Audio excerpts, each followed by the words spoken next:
For a second there, the go live button didn't want to work here. We're here. It is Thursday, but we're going to do this a little bit differently. Why? Because there's a purpose behind this. So, without further ado, let's get Clyde and Eric and Elaine here.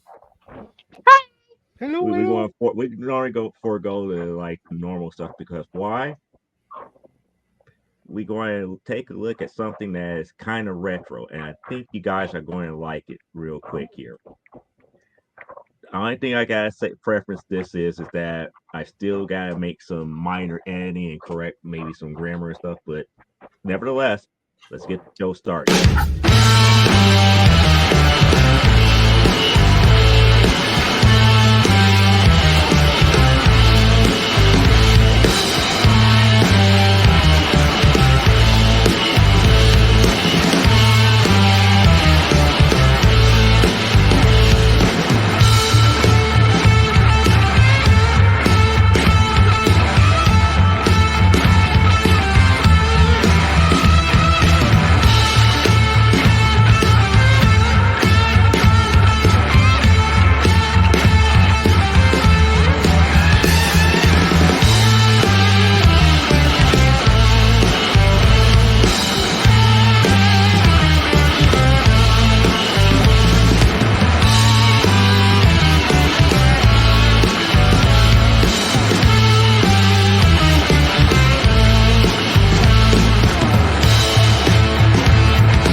Let's get dangerous. You asked for something professional, I delivered. Looks good. Though I don't love recognize it. half those people. Oh, that's a shame. That's a shame because we spent good money on these people coming in each week to be a part of the show.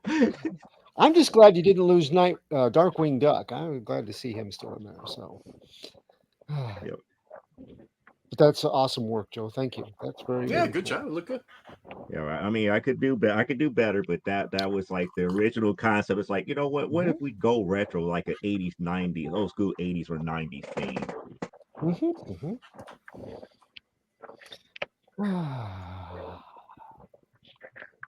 Okay. Woo. I'm running into some issues. That's sorry. I'm lagging. Okay. By how much? I don't know.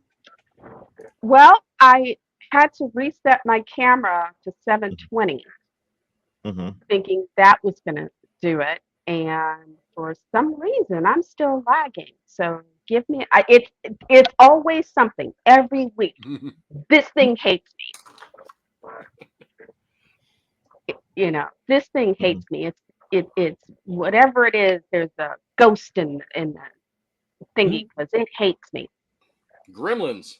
Yep.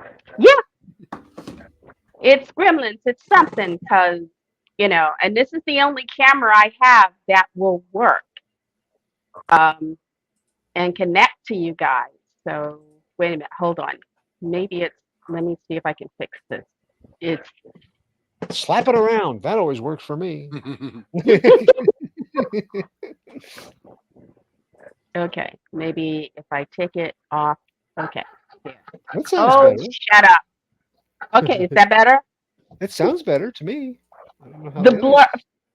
the blur I had in my background was Mm-hmm. messing up the camera, I guess. Oh Ah, my Okay. okay. goodness, what Yeah, is that'll wrong happen. with my hair? Oh, because it's on this side. I keep forgetting it's all backwards and it's on this side. Big old thing of hair sitting out there. Did nobody say, yo, girl, you need to check yourself? No. I can't Oh, trust you guys. I can't right, trust right. you guys. This is not fair. Hmm? I just thought you had problems, other things to focus on, and then get those squared away. We'll talk about your look. But but you found it before I said anything, so there you go. You're good. You're good now. Oh, Ah, and I got lemon water on all ice right. in a Stanley cup. Oh, Ah, the stand. nice. Ooh. Nice. So you already What on That's earth? just evil. Evil. Holy crap, that's I'm Swamp moly. Thing versus somebody. I don't know what it is. Okay. It's Quinn from Jaws and the creature from the Black Lagoon. Yeah. Now, Hey, did you do that, Eric? No, that is from it's on one of Adam Oh, Savage's I see it. Yeah. videos, Yeah. and it was the whole contest they had. All these people made these different Star Wars and Star Trek combined. It was a Star Trek shuttlecraft model, and there was a contest for people to make them. This just happened to be in the intro of the video. But okay. you should go watch this video. I mean, the things these people did with these Star Trek models Uh-huh. and different franchises they mashed them up with. I think I did a PosVib column on that because I found some just pictures and I was like, oh, this is too cool. They had done like they had rechristened them for different not just science fiction but all kinds of stuff. And Oh yeah, there was one dressed up, or they flocked it like the van from Dumb and Dumber. Yeah. Yeah. Yeah. And then they had one that was the Mystery Machine from Scooby Doo. Yeah. Okay. Yeah, they all looked really cool. I feel like I'm not creative all the time, and just watching stuff like that makes it worse. But they all look so great. Yeah. Okay, that was what I wanted to do. So we got one person with technical difficulties, and everybody else I think, is here. So let's go to the chat here. We got Donna in the house. Hi, Donna. And it said that Wishman dude is in the castle dungeon. He'll be here as soon as he can. Okay. I hope he's healing up from the scratches. Man, that was Yeah. earlier this week. He reached for a cat, and the cat reached back. It looked like it was bad. Ooh. It looks like him and the cat got into a slap fight, and the cat won. And he'd wrapped his arm and everything, but it just. And then he showed the one with it unwrapped, and I'm like, wow, ow! But cats will do that sometimes. Yes. Yeah. This is why I don't have cats. We got one cat, one dog, and we outnumber them, so we're okay. For now, we can team up against each one, and the dog will help us. If it's the cat, and the cat will help us if it's the dog. So we have a balance for now. So they don't support each other? They play together, and they tolerate one another. I was about to say they tolerate each other, don't they? Yeah. Okay. Yeah. But if they see that we're after one of them, the other one will be more than happy to just ally with us, because like, I'm going to get some treats out of this. Yeah, I will herd her off this way, and you guys can converge on her, and and then normally the dog. It's usually the cat that gets that kind of a gang up, because the dog is just very, very compliant, but the cat, every once in a while, the cat will get messages from the cosmos and go on a toot and just zip through the house. It's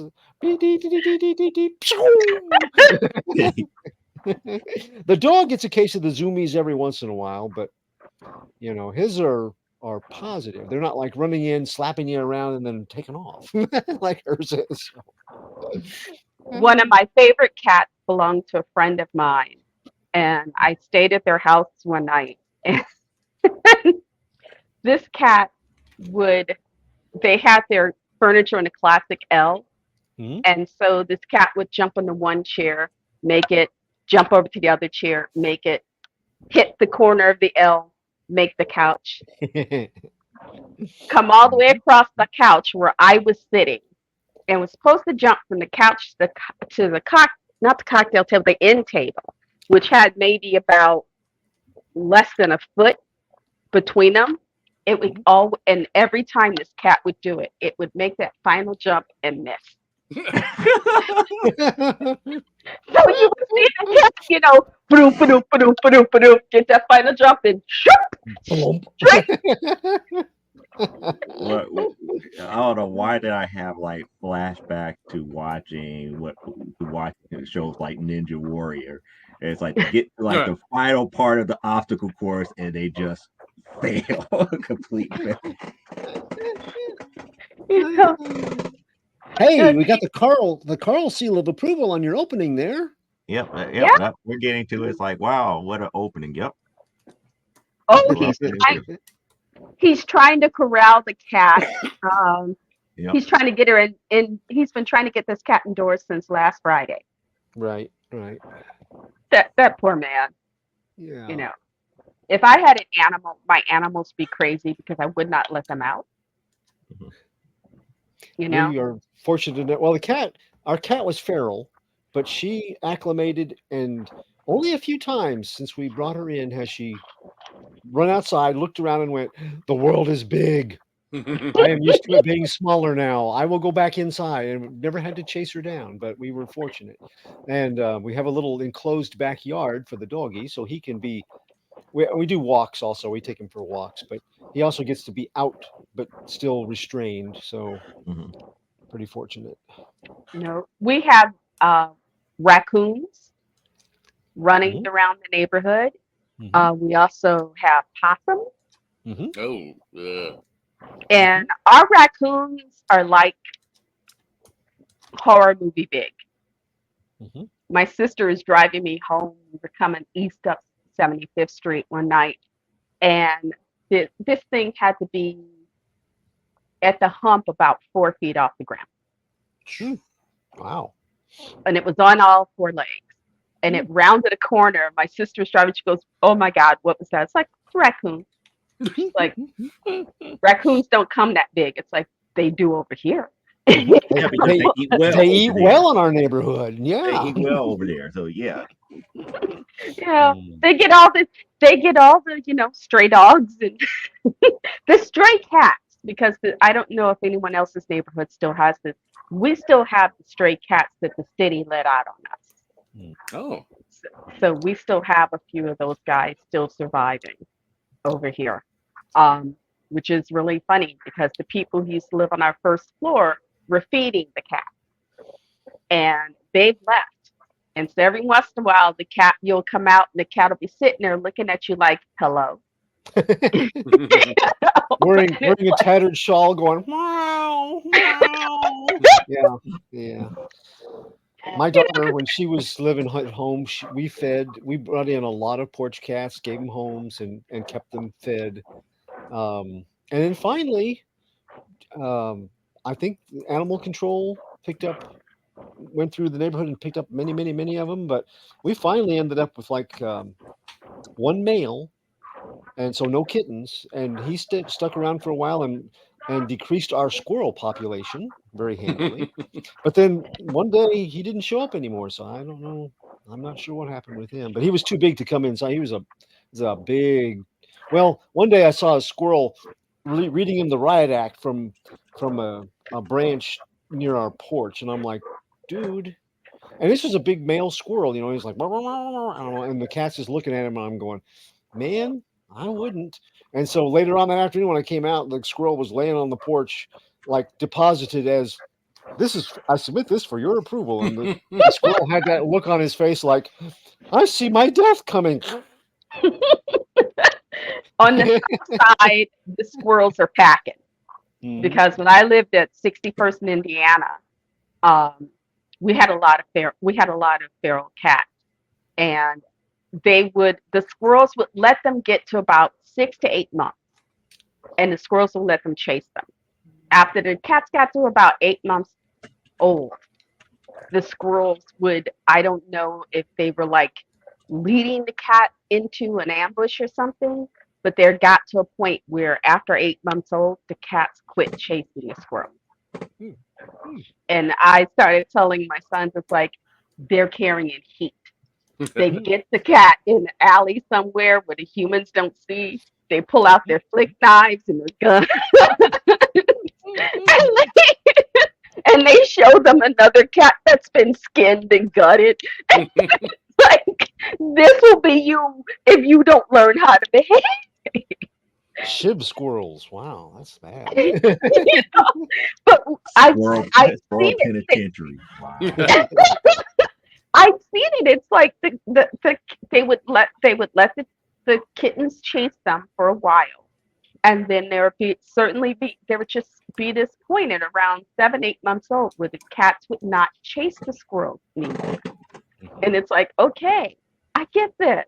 We have mafia gangster squirrels, and they are teaching these cats lessons.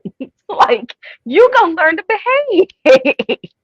Now, if you want to go a block over the other way and chase or go into the park, because I used to live right near Washington Park, it's like you want to go up to Washington Park and chase them squirrels, you go ahead. Those have to be nice for the people, so you go ahead and chase them squirrels.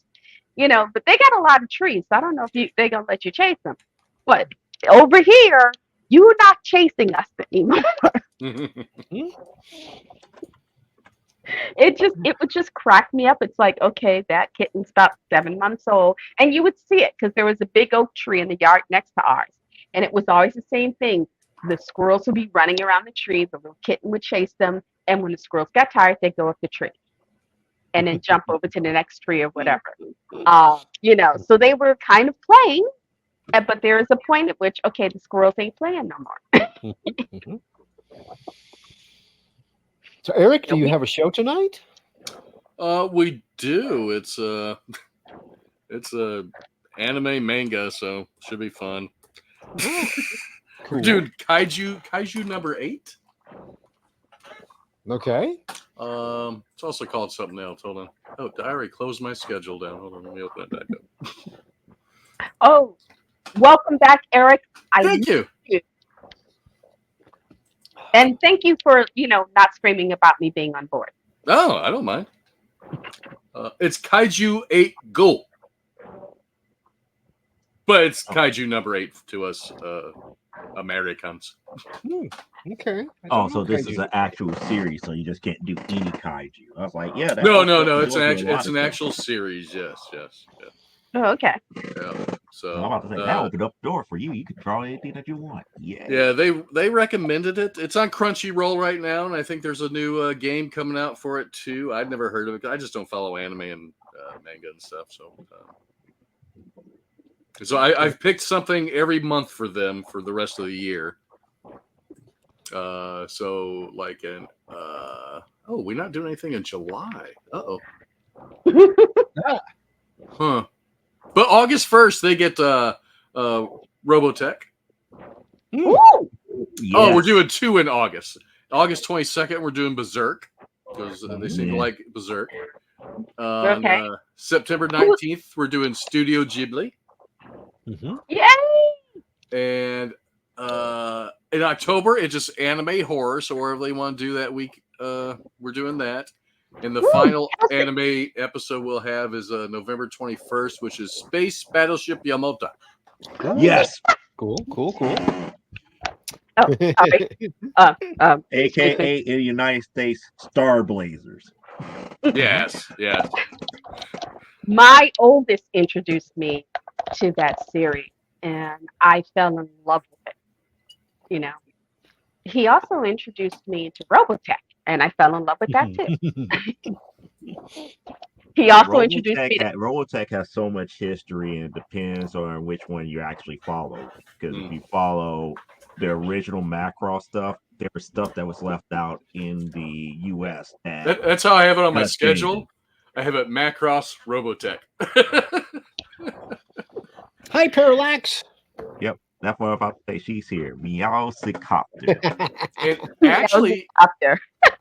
if we don't miss a show between now and October 24th, which I think we're going to miss July 4th, so it's going to be pushed back a week, it'll be our 250th drawing show. Ooh, congratulations. That's a lot. Yeah. That's a lot of shows. Ah, round of applause. I've been on over half of them, I'm pretty sure. Hold on. I have to give thanks to the booty god. Booty, booty, booty, booty. Okay. That will make her happy. Oh, We- hi, Danny. Hi, Beanie. I you know, They are kind of upset at me, but I got something in the works. I got something in Uh-oh. the works. Cool, cool. What'd you do, Joe? It's not what I did, it's what I didn't do. And that wasn't my fault because I wasn't in the room to see it as it happened. you weren't in the room where it happened. No, I was not in the room when it actually happened. Okay. A certain individual wanted a certain comic. They wasn't in the cell. I was away from keyboard. Mm. They put the book on the block. I got back after, and the only thing I know is, how come you did get this? That's like, I don't know about that. When did it come up? It's like, I'm mad. I'm like, okay, fine. I don't have the omnipresent powers like a certain other person. Well, Leia, don't stay mad at Joe because No, she's gonna he be got mad my, all year. She's gonna be mad all year. The year's half over, so that's not too bad. he got me my She-Hulk book. Yes. He got Yes. the She-Hulk book for me. So, you know, and he sent me a picture, and I'm very happy. So please don't be mad at him anymore. Yeah. I started another Elaine pile with her book. That's in the Elaine pile as of right now. Oh, there you go. Nice. Oh, cool. That was the book that she wanted, dealing with the so-called indecent photos and everything, and the balling up of the safe at the very end. They're like, okay, fine, you can have it. You can have it. Here, Oh, cool. there you go. So I started a pile. It's in this particular Gemini mailer because I know it's probably going to be some more books that you're going to be like, oh yeah, I kind of wish I had that. Well, I know Leia is sending stuff, and it's supposed to get to you first, and then it's supposed to get to me from you. So she said in the next couple of months there's supposed to be Yep. Some things that are coming. I am sorry he didn't get the FemForce one. Hmm.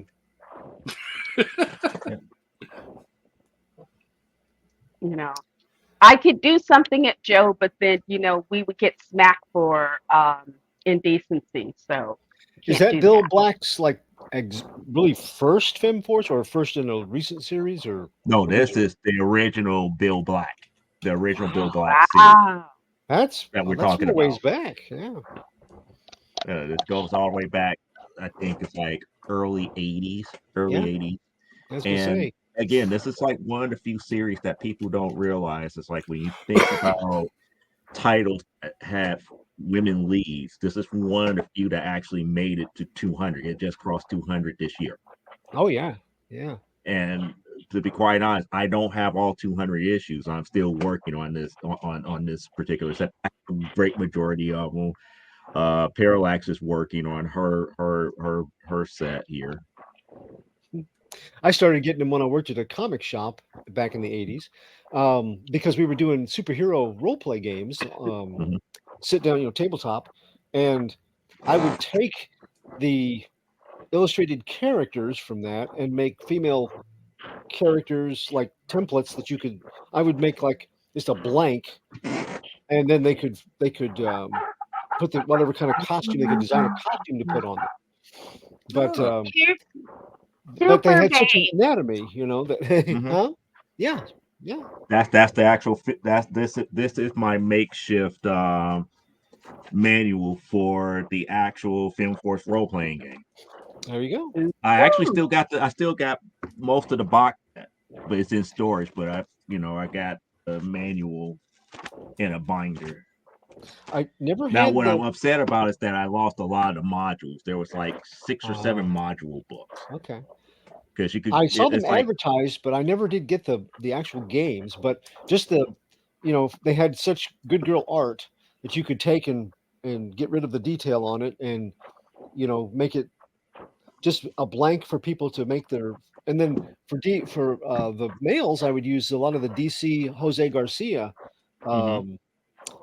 things from their role play game, the DC their first role play game for superheroes. A lot of that art was black and white, and you could do the same thing with. So between the two of them, we had male and female, and some alien characters to flesh out that way.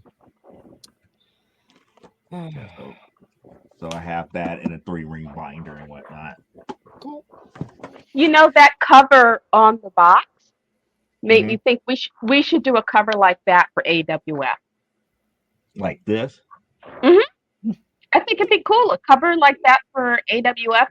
The biggest of our females in the back, and then gradually down the side and different posters and things. I think that'd be cool. Hmm. Of course, Kind of a I tribute cover? engineered. Part of the project that I'm working on with another individual.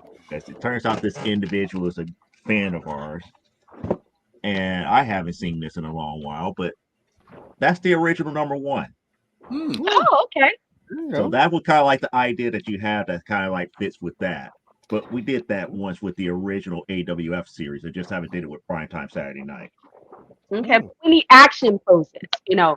Running, getting ready to punch, kicking, woo, raffle. I'm weird. Ding ding. No, it works. Just like most people never don't remember the original. That's the original Amazonia one. Yeah.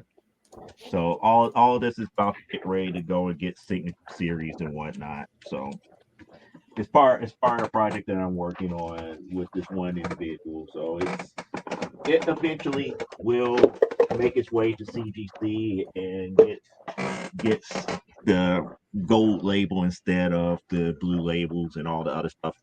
Oh, I did show you the foily stuff, right? The what? now? Foil. Oh, no. I like it when his chair squeaks. I could have sworn I could have sworn that this was talked about before. Maybe not Today. on this maybe not on this show, but maybe it was on From the Desk. It finally came. Those finally came back. Oh. Yeah.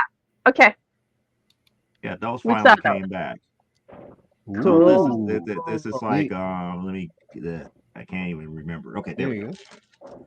So that is Yeah. issue 7. That is the Victor Wilkins, aka Peanut Butter Wilkins, cover here for issue number 7, foil sign.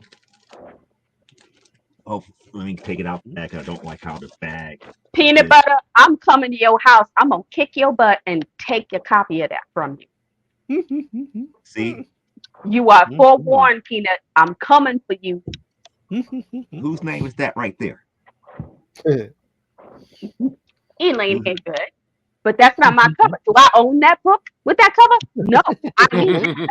So I'm gonna go to Peanut Butter's house and just jack him up and take a copy because I know he's got several, and he ain't gonna fight me back. No, he's not going to fight you back, He's but too scared of me. Self Wilson might, because that's the Self Wilson's foil, and there's the signatures on there. I Yeah. love the sheen on that. That's beautiful. It's shiny. Yeah, this one came back in 96, but that's fine too. That's just the first of many that I have to, get. There's like these were the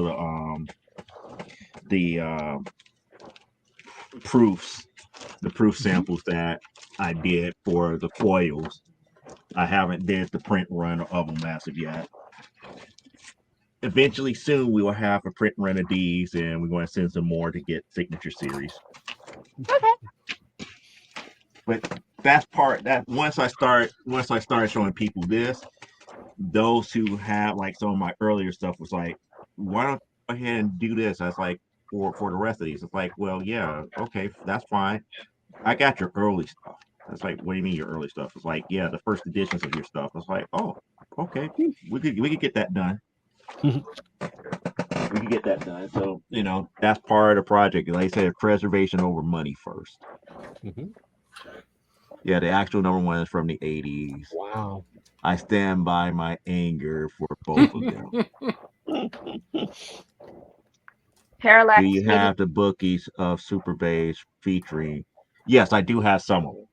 And again, Again, you're going to be up here like, yeah, stop talking about your storage. Jose Luis Garcia Lopez is underrated. Yep. Absolutely, he is. Yes. Yeah, somebody needs to give Grandma Laney some decaf. Probably not. Mhm. Foily Zona. Yeah. Yep. Foilyzonia. She's talking about the foil covers. Yeah, you showed them. You got them like 3 weeks ago. No, longer than that. It's been about like a month and a half, 2 months ago. I just don't show them every time, every rip here. But she's right. It's like we got them a while back. I thought I talked about them, but I didn't talk about them in this show. Okay. If we never had to talk about them. But that's the reason. That's the reason why Parallax is angry. I can understand why she's angry, but you know what? I'm up here putting a call in for a certain thing, and if I wasn't a nice individual, I would be teasing her right about now. But I'm not. Well, the rest of us aren't nice. By hook or by crook, there is a way for her to have a Fem Force 1. Okay. My youngest picked this out for me. He's very, very special. I am hugging him, and he is sending hugs to you. Okay? Hey, before we get too far in, Brian Rodman, one of our OGs, has got a Kickstarter launching on Tuesday. Joe, can you show that? Yeah. Give me a second here. Noon Eastern time on Tuesday. I wasn't certain how you wanted to talk about that. So I just want to mention it so that our viewers can, and they may already be. He's got people that have pre-ordered or pre-registered to be notified. I think he's got almost 100 or right at 100, right around there. Yeah, Wow. he's worked hard at it, but it's Memoirs of an Angel, The Gray Pilgrim, that he's been working on. There we go. Yeah. Ooh. Yep. This Tuesday at noon Eastern time, they're going to have a live launch. So The Gray Pilgrim is what they used to call Gandalf, which is, I think, what Mithrandir means is Gray Pilgrim, Gray Wanderer. Oh, there's no video. Oh no, he's doing it Facebook Live. I was looking for. It's like, where's the link? No, he's actually doing it on Facebook Live, and Facebook Live doesn't give an actual link until you actually start it. Yeah. So yes, so that comes this Tuesday at 11 o'clock Central, 12 o'clock Eastern. Him and his Eastern time. Clyde, did you see there's an ElfQuest booked on Kickstarter right now? No. I don't know if it's a reprint of everything or what it was. I just saw an ad for it. I didn't take a look at it. I don't know who has the rights to it as of right now, but I think as long as the Peonies are still around. Yeah, they're not dead. They're not really doing reprints and stuff of that. And I'm not certain if this is was Columbia University is who gets the whole library. Oh yeah. If when they do pass. So I don't know if that's Columbia that's putting up the Kickstarter or if it's just some, It says Flesk Publications. And it looks to be, I think it's just the covers of all the books together. Oh, okay. Yeah. But some of them do come with book plates signed by Wendy. Well, that's cool. There's bookmarks, and that looks pretty cool. Speaking of Kickstarter stuff, you guys, you may have already talked about it on one of the weeks when I was gone, because I think that's when it popped up. But the G.I. Joe Compendium, is that a Kickstarter deal? What is that? That's everything. Everything, Clark. Everything. Everything but that number one. But yearbook number one, because Yeah, yearbook number everything one but was just yearbook number one. reprints. Yeah. Ah, okay. So, is it weird that it's they're all the Kickstarter covers. that they're kickstarting it, or I mean, it with Image doing the series stuff right now, wouldn't it be logical for them to just put it out? Or Well, they're doing the hardbacks for the Kickstarter, and I believe I don't know if those will make it to. Well, there is a retailer tier, so they will. Oh, okay, But okay, the softback of the compendiums will go directly to the stores. okay. So Okay. this you got extra stuff. I think one of the first things that sold out was the book plate signed by Larry Hama. Mhm. Mm-hmm. And then, like right on the heels of everybody I talking think about the GI Joe thing, Eric Darkwing.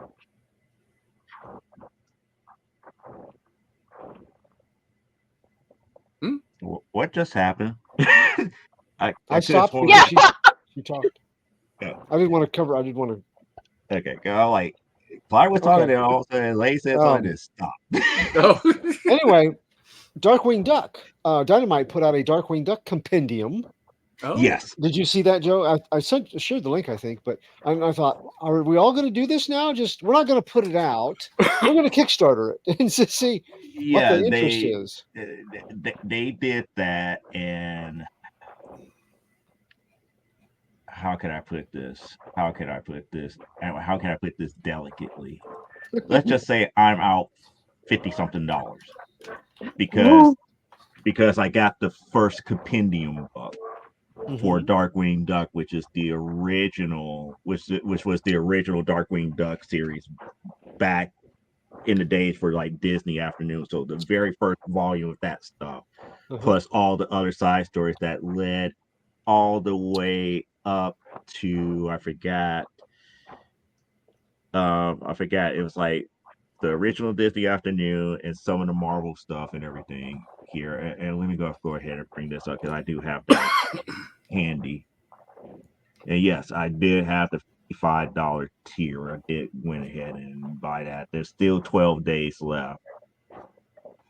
Wow. There's 5 days I left for end the GI Joe at $2.5 million. Yep.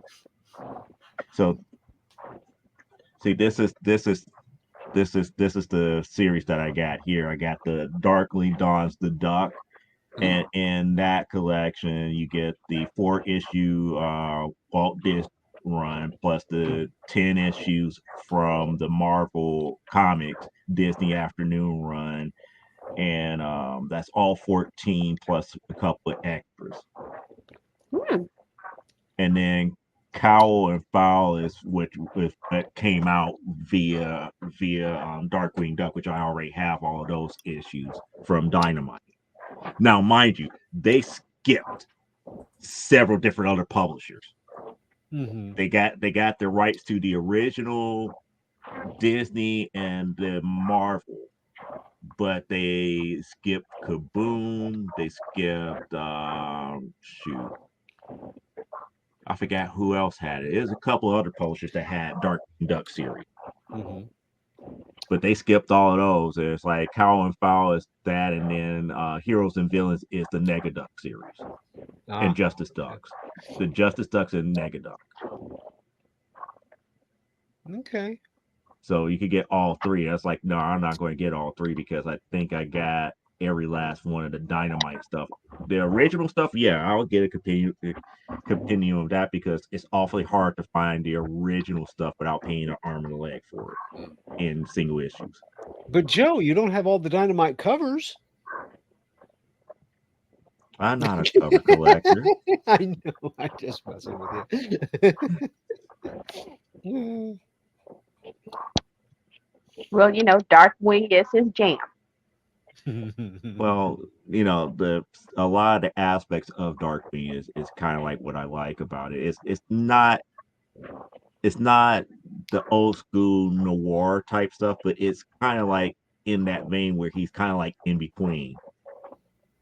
I still want to know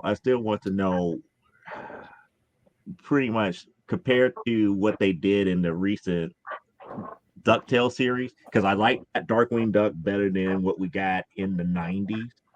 But what they did in the comic books to me was more interesting than anything else because we really never understood how he became Darkwing because Drake Mallard was nothing more than an inventor.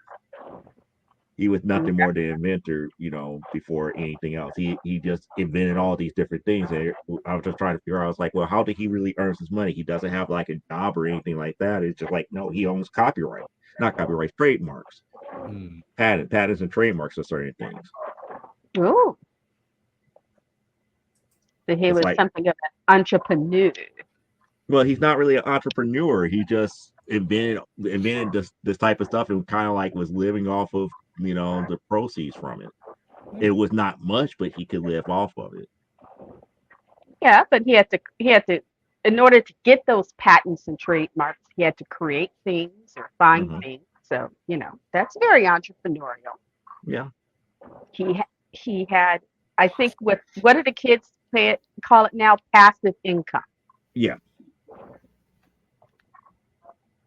And he lives off of that. But I like what new Darkwing Duck did. Well, not the new DuckTales did.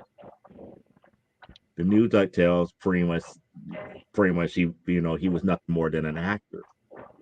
The new Darkwing Duck is an actor who loved the old Darkwing Duck series and the actor and everything that did that. And then after being selected for the role to be the next Darkwing, he got into a couple of cases where he kind of, fell in love with Saint Canard and became a crime fighter from there. Now, if he's not a rich actor by no means, but he had Fenton. And Fenton in New Darkwing Duck is wealthy as a IT tech. And Fenton in New Darkwing is Gizmo Duck. So he teamed up with him. So a lot of the tech and gadgets and stuff, he worked with Fenton to establish that. Oh, cool. That's cool. I haven't watched the new DuckTales, so I'm totally behind on that. I have no idea. I think the last time I watched anything DuckTales was the one where they were just getting into their preteen years. Okay, so you're so used to the late 80s, early 90s DuckTales. Yeah, and the boys kind of got into other things, so it was like, okay, I'm not going to sit here and watch this by myself. The newer DuckTales is more akin to the old comic books, the old Scrooge comic books, because people like Gyro was not well in the head. The one good change that I loved is how Mrs. Beakley was not this old woman. She's more like this. It's like she's more to me like kind of like this. She was a grandmother.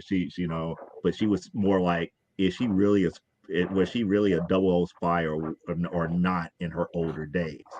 Because nobody wanted to mess with the mansion if she was around. And what was even scarier is what was the name of the butler? I can't remember the butler's name. In this one, the butler died, but he still haunts the mansion. And it's like before Beakley got there, you rather have Beakley deal with you than him. Got it. That's how DuckTales were. It's like everybody had a story, and it all comes back down to the adventures that Scrooge had. And he was always telling his board, which the leader of the main leader of his board was a part of this organization called FOWL. And you have to go back to the comics to understand what FOWL was and all this other stuff. Okay. But it's like when they brought back characters like Della, I was like, yeah, they went back and they did their homework. So, Joe, did you see, order, pick up Uncle Scrooge and the Infinity Dime this week? No. Okay. I was tempted, but a $7.99 cover price, I just wasn't sure. Oh, Yeah, that's yeah. that's murder. That's Yeah. murder on the pocketbook. So I passed it up, but I did think about it. And then they're doing all the covers for Donald Duck with Marvel stuff this year. So but I heard good things about it. I heard from some of the comic shop folks that they really they liked it quite a bit. Yeah, Duckworth. Yeah, thank you, Parallax. It is Duck. Yeah, you didn't want to mess with Duckworth either. Hmm. It was just like certain people in Scrooge's employ in this version. They was in his employ for a reason. While everybody else was ready to toss them to the side, call them crazy, crackpot, and everything, Scrooge found what they specialized and allowed them to do what they do best. That was one of the reasons why, that Gyro, even though he was an inventor, nobody would mess with him because he was just too much of a heretic. Hmm. He had too much of a chip on his shoulder to prove to the world that he was, that inventive. Beakley, even though she was settling down and trying to be a part, fall into that grandmother type deal, you did not want to mess with her. It was quite obvious that she was, MI6 or something in her past days. So it's like all the characters that you could think about, even like Ma Beagle and the Beagle Boys, they were hardcore. And I like Flintheart Glumgold in this one because Flintheart wasn't just Scrooge's rival; he was a crazy rival for Scrooge, and he was too much of a mess up. But yet, because of the way that he messed up, he kind of lucked into his fortunes. He was like the ultimate con artist in that aspect. Okay. Yeah, so this I guess this comic sounds a lot darker and grittier than the Disney Afternoon DuckTales. Which one? What you were just describing, it sounds a lot darker than say No, it was just a different way of telling more like the old school Carl Barks stories. It was like it wasn't darker, but it gave the characters more life. Because again, it was like Donald. It's like the whole thing about Donald, Scrooge, and Della came out, and the true origins of Webigail came out in this series. Okay. Because technically, without giving away spoilers, technically Webigail is not the granddaughter of Beakley. Whose granddaughter? But she is a relative to a character in DuckTales. Oh, great! Now he's gonna tease me with it, so I got to go through how much DuckTales. Yeah, I'm not going to ruin it. I'm not going to ruin it because how they ended DuckTales was epic. It was epic because Scrooge had to make the ultimate choice, which would have changed everything, and it would also change the dynamics of his fortune. Wow. And it all comes back down to, like I said, the aspect of family. But a lot of stuff comes out at the very end, and that to me was like the key thing. Because we had like the Men in the Moon come back from the old Carl Barks days in this one. And the funny way that Glumglow saves the Earth. Okay. And the spinoff theme of Glum Tales. Glum Tales. Yeah. Oh goodness. Okay. So I got a question for my G.I. Joe buddies here. Yeah. There were a couple of twins that were bad guys and like arms dealers. Tomox and Zaymot. Right. So they have be finance people or monks, depending on which version of GI Joe that you working from. Because I know in renegades. They were monks in the original American series, an original American hero. They were finance gurus that kind of like was in control of Cobra's finances. They were There it accountants. goes. He's got action figures apparently of him. Yep. Yeah. Yeah. Oh, Okay. no. Okay. Cool. But now they're called what? Tomax and Zaymont. Okay. So have you read the new Destro? I have not yet. No. Okay. Are they in it? It's they are, and it's not a spoiler. It's just not that important. But I did hear a complaint over a lot of praise about the first issue with other friends that are GI Joe fans. But I heard one complaint. They didn't call them that in that order. They switched it.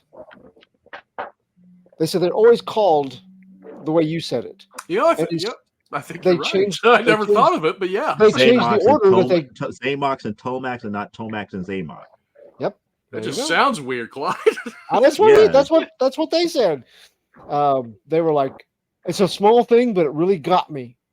And I'm like, well, maybe they did it on purpose to make you hate those guys because they're villains. I mean, it's like, well, it worked because that's not right. Well, I guess it works. It works either way, but I just always heard it the one way.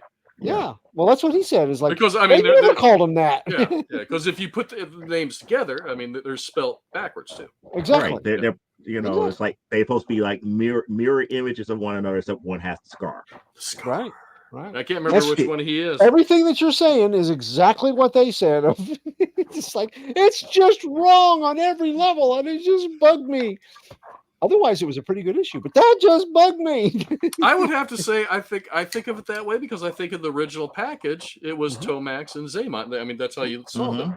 Yeah. Yeah. And that cheesy mirrored package in the back, foil mirror stuff. Mhm. Right. It's like I just picked. It's like you could always picture the back cover which always showed Tomax looking into the mirror, looking at Zaymont, and Zaymont had the scar. Yeah, touching the scar. Yeah. Right. Which would you believe when they released these 6-inch versions, they didn't put them in a 2-pack? I couldn't understand that. Hmm. You had to buy them singly, That's and right. you would find just one on a shelf somewhere. It's like, who's just buying one of them? Leaving the other. Somebody stockpiled all of one of them so that they could sell them at a higher price for everybody to complete their set. Yeah. You want the twin? You gonna pay me for this twin. You can't just come get this twin. I got it.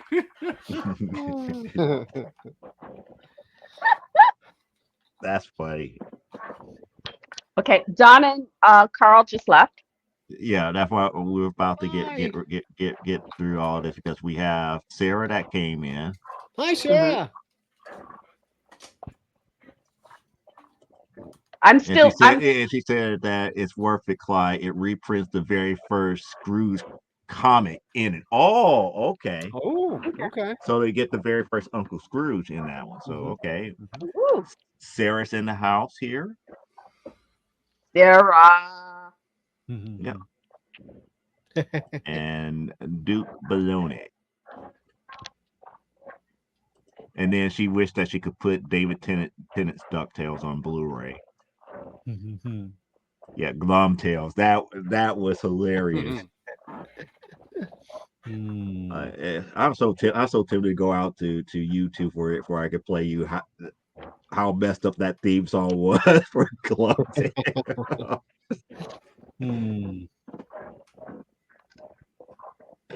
I'll talk to you more later, Carl. Have a good time, and everybody saying goodbye to Donna and Carl. Why? Because I believe Stupid O'Clock is happening as of right now. Oh and I gotta man, get that going was. too. Oh, that's right. Off to draw. Oh, bye, Eric. Bye. Well, it was a pleasure. Are you going to Well, post a link yeah. to the- Guess who wants us to react to it? And yes, this time I have my whatchamacallit already going. My act. Oh, Oh, Oh, what is that? I think I That's remember that's this. what that's what Heart Glumgo in the port animation that he used for remaking DuckTales in his branding.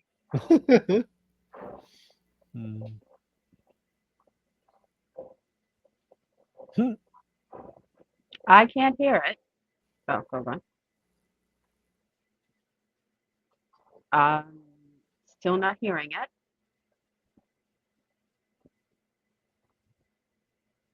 Oh, he's running from the shark. You sure he's not related to Trump?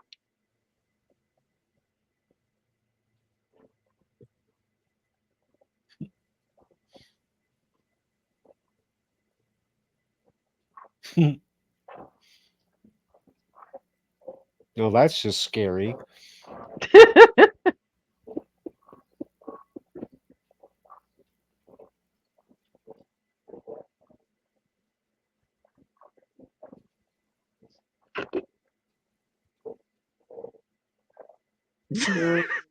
Huh?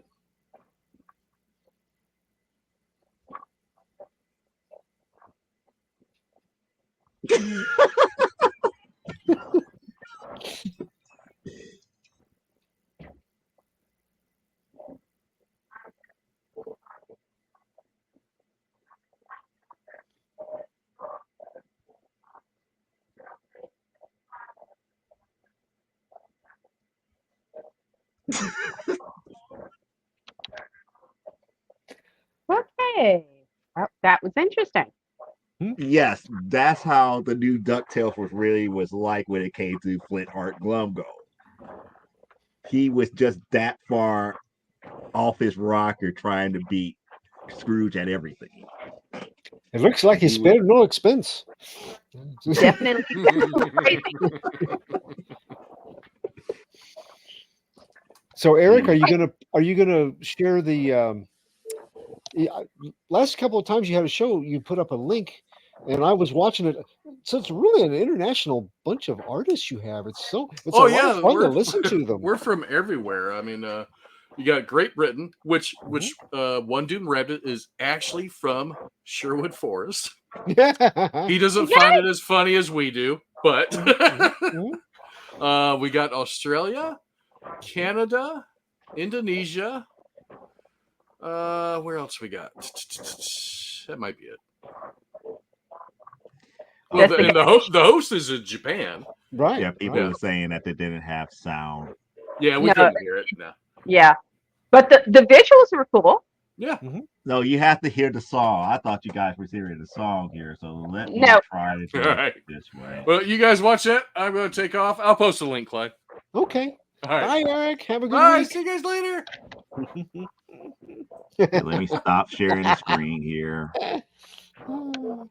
I gotta do this as a video file, and okay.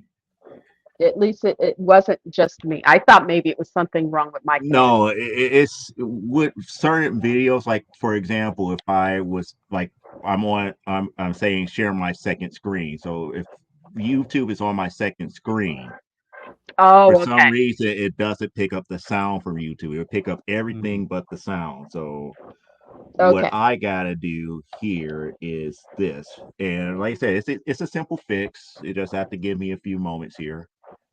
Okay.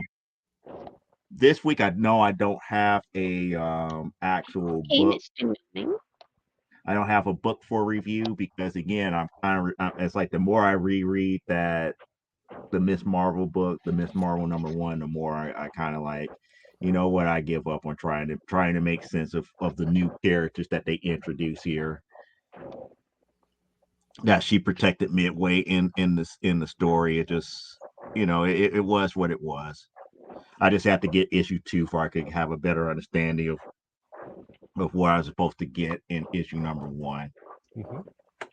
I got my book. Okay, that's that's right. You did say that you were going to do the Retro the review. virtual. Yep. Yeah. Yeah. I'm all ready whenever you want me to go. Okay, give me 1 second here. Okay. One. No, need more than just one Mississippi. One Mississippi. Two Mississippi. And now everything Three. wants to act all slow on my side where I can't get this particular so and so to get this to work. Well, the heat Joe's is Joe's got an earworm. He's gonna have to fix this before he can go on. No, you know the heat's messing up everybody's internet. We went 24 hours without internet last week. But it worked in our favor because I have Comcast Business, and they had told me about a month or so they were increasing, and I guess it's because they now make this new regular people internet for way less than what I pay. So they're like, "Hey, we're gonna increase your internet speed at no additional price." I'm like, "Oh, okay, that's nice." Um, and they're like, "If you'd like a new modem, you can, arrange to purchase one." And I'm like, "Yeah, right." yeah, that's how they get you. You buy our modem, it will speed you up. Well, It's like, yeah, it'll speed you up after until they see how much space you actually use. yeah, well, they after the internet went out for almost 24 hours, I guess I got an email from them today going, "Hey, you really do need a faster modem to go with all that faster internet. So we're gonna let you pick one for free." Like, now you talking my language. you know, Yeah, free I just 99. You were 99. Yep. it's like it's not gonna cost me anything to get it. So I'm like, great. That now you're talking my price, free. And if it's $3.99 for shipping, which they don't ship, they just send somebody to your house or tell you can come pick it up here. Hmm. But it's like, great, okay, that works. You know, just so I get my faster rate. This time though, I might actually, because I just paid them back down to zero. I might see if I can arrange to get. Um, the problem isn't so much the modem, but it's the amount of things I can have on that modem. Hmm. And so I need to get not just a faster modem, but I need something that can handle, say, 10 or more devices. Because I keep trying to explain to them, yeah, it's like I've got like 9 devices in the modem lags. And they're like, well, just get more speed. It's like more speed will not matter if the modem can't handle the output. I don't care how fast Right, it is. right, If the right. modem can't handle the devices, it won't matter, Mhm. But for some reason, whoever the sales folks are at Comcast, yes, I said your name, Comcast, come at me. They seem to, they always want to sell you faster internet. Mhm. And it's like, but that's the question isn't faster internet. It's a modem that can function within the parameters that I need. Hmm. And then they kind of, they kind of go like, oh, she said a big word. She said parameters. Wow. Okay. I was like, what type of dictionary have they been using? Parameters is not that big of a word. Yeah, but when Comcast knows the makeup of the neighborhood, so it's kind of like, oh, they say those words in that neighborhood. It's like, yes, we say parameters, Hmm. and we can use it in a sentence. Hmm. Read the fine. Oh, thank you, Leah. Read the fine print on the modem. Hmm. Oh, yeah. There's monthly charge for insurance or maintenance. Luckily, with the business, I usually don't. It's included in whatever my business price is. Hmm. So I'm already paying insurance because I actually was going to buy a modem that could handle a heavier load and maybe get one of those things to extend your Wi-Fi. And when I was telling Comcast about it, they're like, well, you can use a modem that's not ours, but if something goes wrong, you know, we don't have to fix it. It's like, yeah, that's why you get things called a warranty. So that whoever I buy the modem from, if Mhm, something goes mhm. wrong, they will fix it. I'm not Yeah. asking you to fix a modem that you know, but they were making it like, it was kind of veiled. If you get a modem that's not ours, we'll screw up your internet Yep. Mm. type thing. So it's like, great, you know. And the problem is for the type of internet you use, Comcast Business is the only people offering that speed. Mm-hmm. Or at least they claim Yeah, only offering they're the that speed. And then they're the the other only thing, speed right and the now. other thing about it is that you can't have business and the and the regular commercial grade going to the same location. That was No. the other thing. That was the other thing that I found out about Comcast. I was like, yeah, whatever. Yeah, but the Mhm, problem with that mhm, is that means everything that we use that, I've got two Roku TVs, so they have to connect to the internet in order to function. Um, with, there's two TVs, there's three phones, two laptops, and a desktop, plus my youngest has his tablet. So, mhm, we have, and I've got one of those two channel systems. Mm-hmm. And for some reason, my Roku keeps wanting to put me on the worst channel. mm. It would go, hey, look, this one is on fair. Why don't you use this channel that's fair? While this other channel you want to use is excellent. You don't want excellent. You want, it's like, screw you. Mm. Yep. All right. Well, go ahead and we're going to have Elaine start her review. Yay!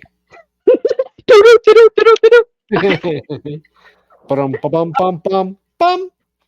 Okay, so on Elaine's weekly review of really crazy, crappy horror stuff, we're gonna do Alien 3. Now, this is a Dark Horse comic. It came out in 2018, and I guess what happened is they got the team that did this: William Gibson, Johnny Christmas, and Tamara Bonvillain. Sounds like Bond villain, but you just don't have the name there. But these guys got hold of the script, and it does. If you here, oh, hold on, let me pick it up. In this part, they talk about having to work with 20th Century Fox. So what basically with this book, and it's 5 books. This set is 5 books. Um, this is the script that Alien 3 should have been, in their opinion.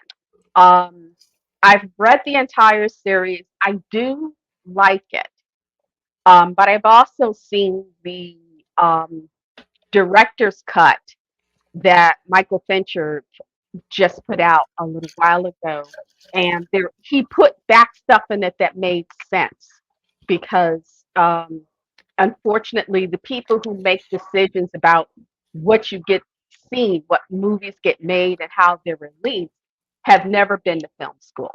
They've never done more than pick up a phone and shot a selfie. More often than not. So they have never written a script. They really don't understand the mechanics of what it takes to create a film and put it all together. They just go with what they know.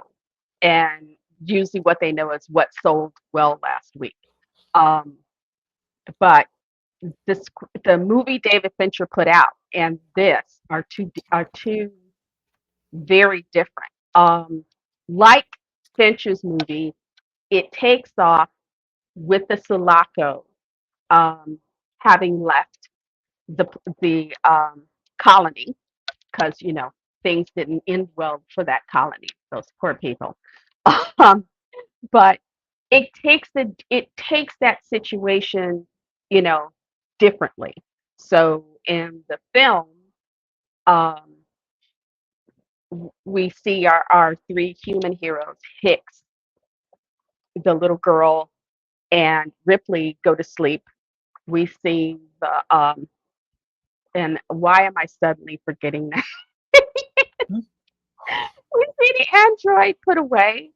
He's also in stasis, and they're hoping that they can dream. And in an Adventures movie, something goes wrong, they crash land. In this book, it's a little different. They are in space,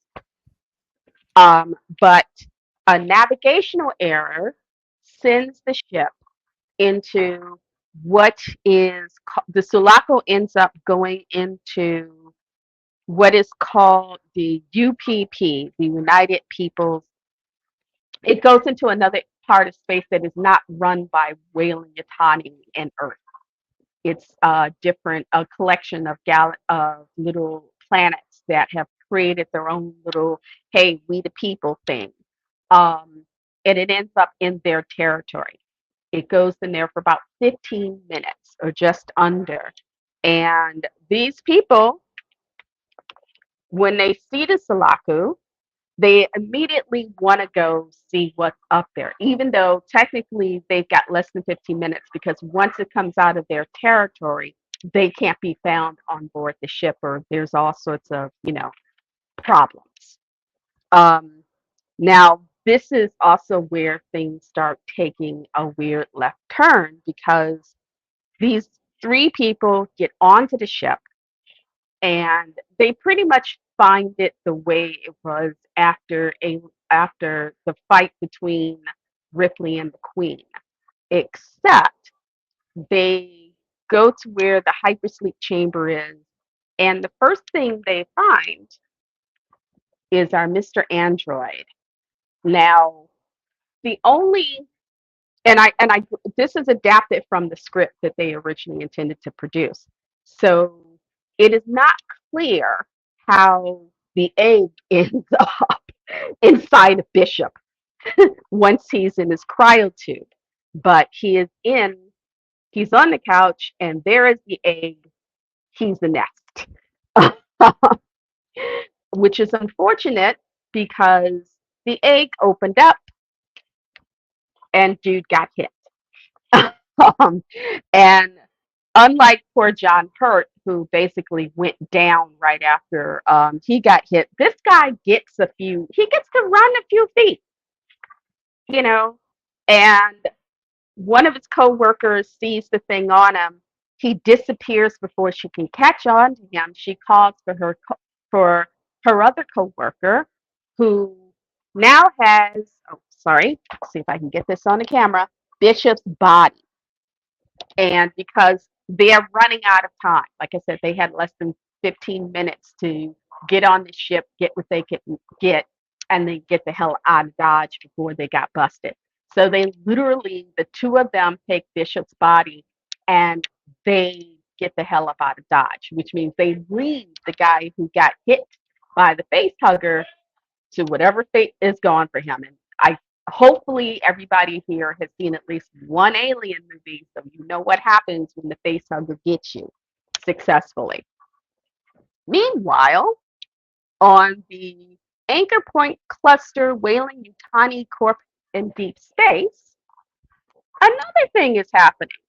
If anybody remembers the second movie, Carter Burke, who was the Weyland-Yutani guy that went with them, he not only had he not only sent the colonists out to see if there was any if this ship that with Ripley described existed, but when he got the idea to implant Newt and Ripley, guess what? He let Weyland-Yutani know. And so the Sulaku was supposed to come back to this station, but it didn't make it because it got knocked off course. So what happens is Weyland-Yutani being Weyland-Yutani, they send scary people Hmm. to this poor little place to tell them, hey, we're here. We have this situation. The ship is on its way, and we need to go on board this ship and see what's going on. the guy who runs this little installation is like, yeah, but we checked the records, and according to the records, you left 3 days before stuff went down. So this person, this woman that is talking to him, was originally supposed to get to the Sulaco and meet with Burke and arrange to get Newt and Ripley off the Sulaco and then into a Weyland-Yutani facility because, as anybody who saw the second movie knows, they couldn't have got them to Earth because they couldn't get the aliens past quarantine. So there's all sorts of, double speak and machinations and whatnot as they prepare to get the Sulaco. They get to the Sulaco. The folks that are on this station have been told, we the military, we run shit, y'all take orders, the end. And they're like, okay. Except this one guy keeps asking questions to the point of they're like, yeah, you got busted having sex in this room you weren't supposed to be having sex in. How would you like that to get up? Maybe we need to rethink your contract. At which point he shuts up.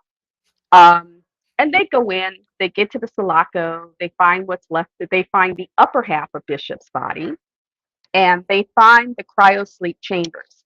At this point, Newt, Hicks, and Ripley are all alive. They prepare to take little Newt out. Ripley, I guess because by now her senses are just hyper, attentive to anything to do with Newt, wakes up and tries to defend our little Nudie, only to get herself knocked out and carried off. They then, trying to see what else is on the ship, go find the guy who the alien got out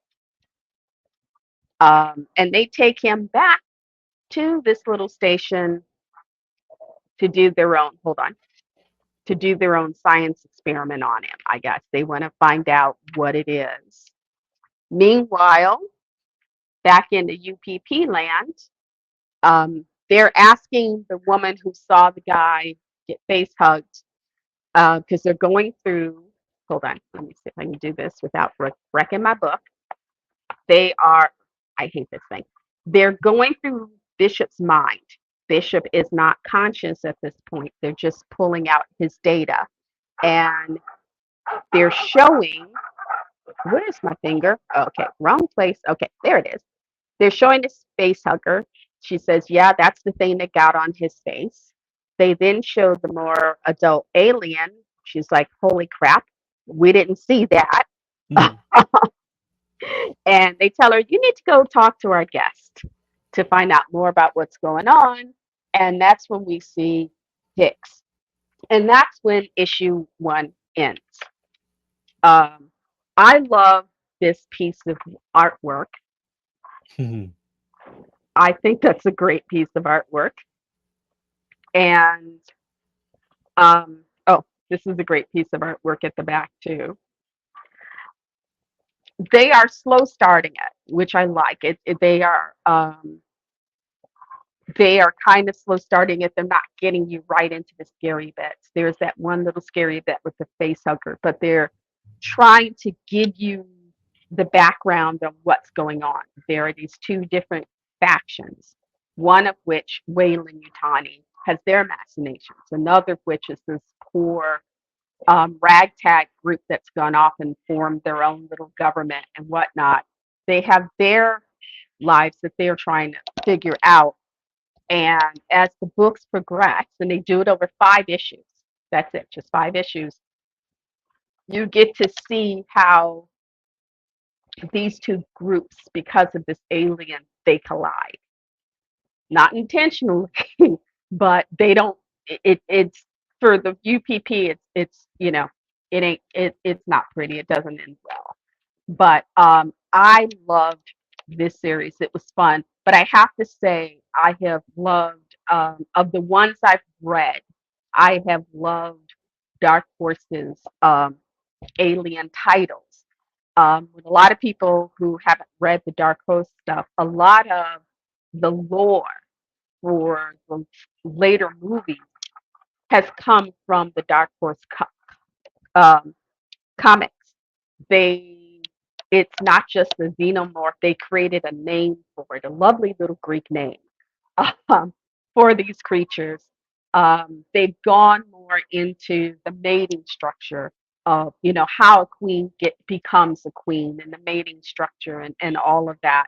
They go a lot more deeper into it. If you want to read any of the earlier titles, I would say start with Aliens, Colonial Marines, which is one of my favorite of those titles. It features a young woman who is actually Vasquez's younger sister who joins the Marines and goes out into space because she's trying to find out what really happened to her sister. And it talks, and she has weird dreams when the aliens are around. So it's like she's got some sort of thing. Also, the first Aliens versus Predator comic is also really good. And if you've seen the first AVP movie, you will understand they took aspects of the main female character from that series and put her into Sanaa Lathan's character. In fact, the part where the alien, when she helps the predator fight the aliens, and he does the scarring of her face with his clan notes, that's actually out of the AVP comic. And so, and it's a great series. It's an interesting one. It's sort of like, Old West, but on a different planet. Mhm. So I would really give this. I mean, I've read some of the other ones. It's an interesting, if you're interested about what an idea of where the studio was originally planning to go with this. And I could see why Sigourney Weaver might have put, because she became um, an executive producer on that film. And I get it because the second film, for those who don't know, she got nominated for an Oscar. This was the first time a female lead in a sci-fi horror film was nominated for an Oscar as a lead actress. This was a first time. It was like, damn. And also, people may forget, Alien was the film that solidified her career. That was the film that introduced her to the world. She did Alien, and then she went and did Year of Living Dangerously with Mel Gibson. So this was the Alien was the title that got her out there for people to see. Um, and so I think maybe she might have helped put a kibosh on this script because of the way, and I won't give any spoilers, but I think maybe she wanted to see Ripley go a different direction than what happened with this. Also, the question of the little girl who played Newt, could they have gotten her to do it again? Little English girl, I didn't know that. She was adorable. Um, so I would say if you can find it at your comic book sellers, pick it up. I was lucky, James, at because I'd come in and I told him I was looking for an Alien title because I was getting omnibuses through him. He said, "Well, they've got this thing they're doing. It's like they're doing the Alien script thing that didn't get made. You might like that." And I read the first one. It's like, okay, now I got to see what happens in two. And he always made sure that there was a copy available for me when I could afford to pick it up. So if you don't have as good a guy as James of First Aid, make friends with your local comic seller because they will be your seller. They will be, your savior. And I found the art on these to be interesting. Um, this also, this, this also, if they had gone with this script, it would have really changed the nature of the xenomorph. Um, it would have been an interesting step in xenomorph evolution, at least in this little pocket of space, you know. So I'm big on the what if engine, you know. So thinking of, well, if they'd done this, you know, it would have changed. And to some degree, they did that with Fincher's movie in the point of, for the first time we saw the alien come out of an animal. And then it's like, oh, so whatever they come out of helps determine what they are. So the first one came out of a human, so he's standing upright. In the third movie, he comes out of an animal. He runs around on all fours. It was a Rottweiler, if memory serves. And so it's very vicious. It's biting people and stuff. It doesn't just do it and get you. It's also biting at you and stuff like a dog. And it's fast. That sucker was fast. But like I said, if you like aliens, if you think that's a great series, check it out. And if people are interested in knowing how the story continues, let me know and we'll pick up next week with book 2. Okay, back to you guys. Yep, there, Oh my there God. it is. You weren't in your chair. I thought, an alien. No, I was like this. I was like this, looking at something. That's what I was like, oh, I wasn't. I thought I was still on camera, but I wasn't on camera. I thought something had got you. So, Elaine, Mhm. Aliens 3, as it Mhm. was filmed, where do you put that in your appreciation of the Alien franchise? Wow. Of course, the first film will always have a place in my heart. 2, hello. You couldn't have got a better director than James Cameron to follow up Ridley Scott. 3, the theatrical release. There are things about it I enjoyed, but it was definitely, and people don't get this. Just because the director has the cut that they like, unless you're like Peter Jackson and you give them the cut like less than 48 hours before it's supposed to hit the theaters. So you can't really change it. Um, the directors don't often have a say in how a movie is released. And by 3, Fox had determined this was their series. They were going to decide what script, they were going to decide how the movie was cut. So Fincher turns in his cut, and they're like, yeah, but we think it's too long. We're going to sit there for all this. We want to redo it. And they will then sit down with the editor and give him their notes and make him recut the film. The problem with that, though, is there is a lot of backstory and interactiveness between characters that you don't get in the movie, because when you're looking at the theatrical cut, when David Fincher released his version of it, suddenly it's like, oh, that's why this character is this way. That's more the reason why nobody likes this guy, or you get to see it in a different light, and you get to understand the interactions more. And suddenly these lifers at the ass end of space, as Ripley calls them, you start to have more empathy for them, because it's such a large group of men she's with.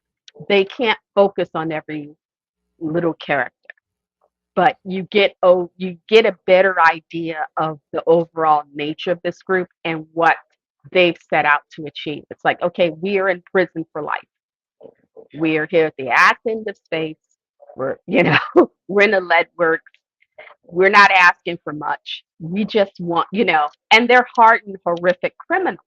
But at the same time, they're also highly intelligent men. They're just like, okay, we're not going to get out of here. We just want a life where we can live our lives and be at least at peace with each other, which is why Charles Dutton character keeps talking about the harmony of the group. And you get that more in regards to, there's a scene where the guy, 2 of his friends end up getting killed. He's splattered in blood. And then you just see him in the hospital. You see that scene, and then you see him in a hospital bed. There's a lot more that happens between those two situations. And then you understand a lot more about how they react because they think he's done this. There's a reason he's in that hospital bed. He didn't walk there himself. Um, so it's a much different. It gives you a better view of who these men are and what they stand for. And after watching that extended cut, I felt a little cheated. But I remember watching the theatrical. I just felt like there's more we're not seeing that we should be. And then that later cut just made it for me. For uh, the only thing, there were a couple of things in 4 that were interesting. Michael Wincott, because he's got the voice, and you just want to have sex with it. Uh, and of course Ripley, anything with Ripley. I really didn't think Winona Ryder should have been cast. I thought she was totally miscast and she should not have been in that film. She herself, I get where they were going with the character, but I kept thinking there are other better actresses to do this role. So that to me was a bit of it that was a disappointment. Um, what was the next one after that? AVP comes after that. AVP I liked. It was a non-Ripley, but then because they were retconning the series, they then said, "Oh, before all of this stuff took place in space, this is what happened on Earth, and this is why they're not running around." So I got that. The one that followed that was like they found out they made money with the first AVP, and they just had to make another one for the sake of making another one, and it was total crap. I'm sorry. It was total crap. I saw Prometheus in the theater. Prometheus broke my heart. While there was one scene that everybody clapped for, it was like late in the movie.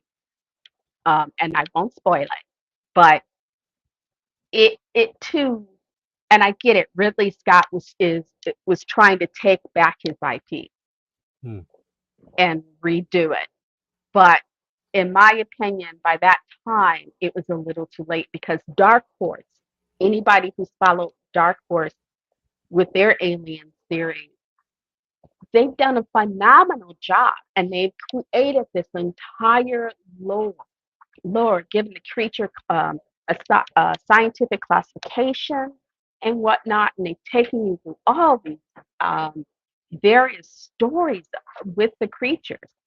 And I kind of felt like this whole thing with the progenitors, and I could see where he was going, but it was like, okay, so they hate everybody and they made the aliens so that they could destroy everything in the known universe.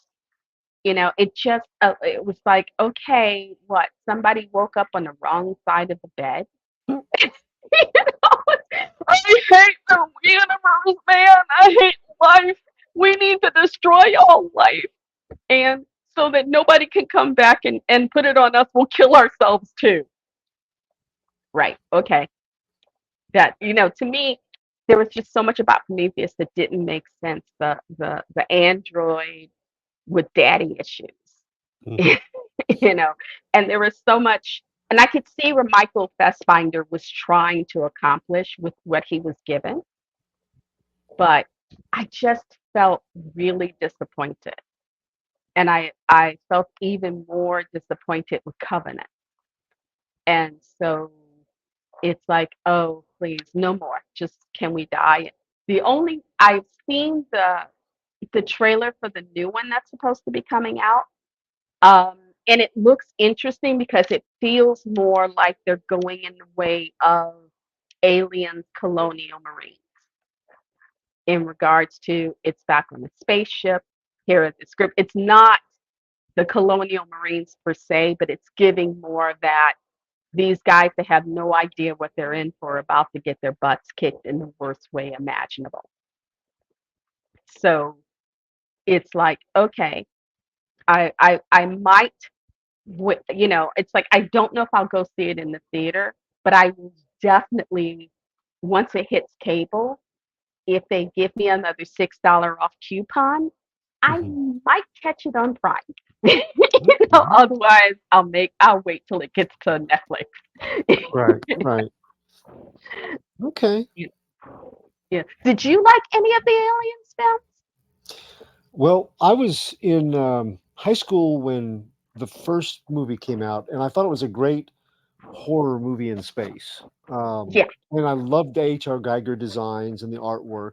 In fact, our class kind of took one of our projects and we studied what he had done and looked at it pretty closely. So I had a great appreciation for it. And but I thought that the second one was brilliant and making it into an action movie Yeah. with horror overtones. And I loved the direction. I loved the characters. I loved the seeing something different, but within was reasonable, was logical with what we knew about the aliens.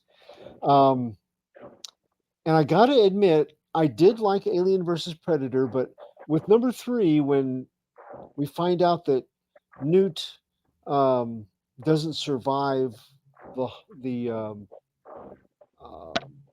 suspended animation process, and that neither does Hicks. I I kind of shut. I just kind of turned off. She drowns in her cryotube because, and it's interesting, um, because it's three. They made more sense of how they find Ripley, and you get more of a sense of something has gone horribly wrong. You see the egg is open, and it's like, Mhm, okay, was the that means the queen either brought an egg with her or laid an egg while they were talking, and in mhm, flight she managed to lay an egg and put it on it within the body of the jump ship because she mhm, comes out. They can't pull the landing gear up on it because she's in there. So it's like, mhm, okay, that at least makes some sort of logic. She would have laid it, stuck it there, and while they're talking, because they're focused on each other, and these things are deadly quiet at the mhm. worst of times. So, okay, I But could kind of see that. I But just that's all fine. But losing those two characters, I just from that point on, four. Um, I watched them. I can't really say I enjoyed them or that just kind of lost me, and they never got me back. Alien versus Predator did a little bit in the way that like um, Frankenstein meets the Wolfman did. That kind of just a teaming of two great characters. yeah, Um, but that was the high point. After that, Covenant and Prometheus, and I don't care. I watched them, but I I can't even remember most of the details from it because I was with them the way you were by the time they got to the end. To just please stop, just stop.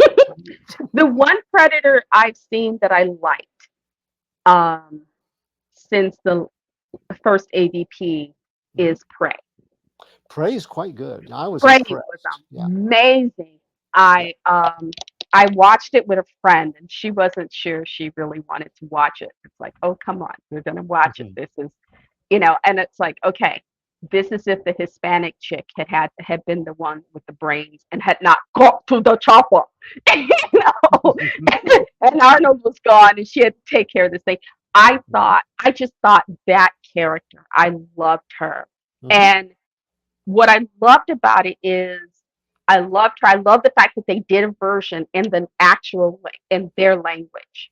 So you mhm, can watch the English dub, but but the thing is, the girl was the only one who natively spoke that language. It's the guys had to get training for it. mhm. But they also tie it in to the second Predator film. At the end, they give the Predators give Danny Glover the gun. Yeah, yeah. It's the gun they give him is the gun that the trappers had. Mhm, mhm. One of the trappers had that gun, and it's like, yes, Yep, see, yep, that's yep. what we need. You need to tie this shit together so that we can, Mhm, so it makes sense. Yeah. You know, Prometheus and Covenant feel too much like standalones. It's like Mm. Scott came back and said, "I'm Ridley Scott, and I'm gonna tell you how this thing is run," and then flipped it in a direction. It's like, okay, Grandpa, let's give you a blanket and a whoopee, Mhm. and you go sit here in the corner because I don't think this story is the way you remember it. You know, it's like, It just wasn't interesting, and I agree. Fassbinder, he tried to make it work, and sometimes a really good actor can take a script that is lacking and do well with it, but it didn't. It just didn't register with me, I but it felt has a like history of not registering. So, I felt like he was really I won't say miscast because I have there are a lot of other actors who would have done a horrible job. mhm. You would have just like, can somebody please take that robot off to the side and just torch his ass, so we can get on with the movie. Fassbinder, you could see that he was trying to figure out a way of telling this logically so that Mhm. it made sense. Um, and I was kind of rooting for him in that regard. But then when you get to Covenant, it's like, okay, Mhm. so Fassbender and the robot have gone schizophrenic. Mhm. That works. Yeah, that's what we need. You know, the character he was playing has turned the actor into a schizophrenic mess. Hmm. Way to go. You know, Mhm. I would love to see if they make if they go for another. I'm hoping that this new Alien will be good. um I'm hoping that the Predator people will look at Prey and say, okay, either we've told the story we need to tell, or we need to think about where things have failed before and do better. Mhm. You know, because the AVP comic, um and the thing is Dark Horse wrote the lore for the first AVP movie because they explained how the Predators had come upon the aliens and were using them as a hunting thing, and it was a coming, hunting your first alien was the coming of age thing. All of that Mhm. comes from the Dark Horse comics. Mhm. Dark Horse set those standards, and it's like, why are you idiots not calling Dark Horse? Because they have like a crap ton of titles and hundreds of comics now. Mhm. You know, somebody actually must have talked to Dark Horse or at least read the comics when they did the first AVP because there's so much of the creatures that comes out of those comics. And it's like, if you do it again, go back to Dark Horse, sit down with Dark Horse, talk to them, Mhm. maybe hire their writers, get their permission. And then when you decide to take a step forward, make it logical, make it make sense. Mhm. Don't just do it because this one made money. And so we Yeah. want to make more money. You know, that's Mhm. what happened to The Hobbit. People, I've met a lot of people say, oh, it's like, understand. Jackson never intended to make 3 films. He said, well, there's enough there where we can maybe do 2. But Fox, and it's interesting, Fox also owns Alien. Um, Fox insists, no, not Fox, Warner's insisted there were 3 there, we had 3 movies the first time. We want 3 movies this time. And they're like, but there's not enough material for 3 movies. We Then can, stretch it. Yeah. it's like, it's what happens when you get a bunch of people who are just, they're bean counters looking at the bottom line, and they Mhm. are not thinking about the steps of putting something together that makes sense, that's going to get you there. And they're really like just disregarding the source material, Mhm. because it was the guys at Warner's who are like, well, the girls really like that. They like that. Orlando Bloom Legolas dude. Can we bring and Jackson? I can imagine those meetings where they're going, can we bring back Legolas? And he's like, he's not in the book. You know, he's not in that book. He's only Yeah, but in those last 3 books. He's not in there. we understand that. We get it, but can we? Can we, please? Well, they don't even wouldn't say we get it. It's you have some guys in there go, uh-huh, uh-huh, uh-huh. Thanks. How soon can we get him on a plane? Yeah, yeah.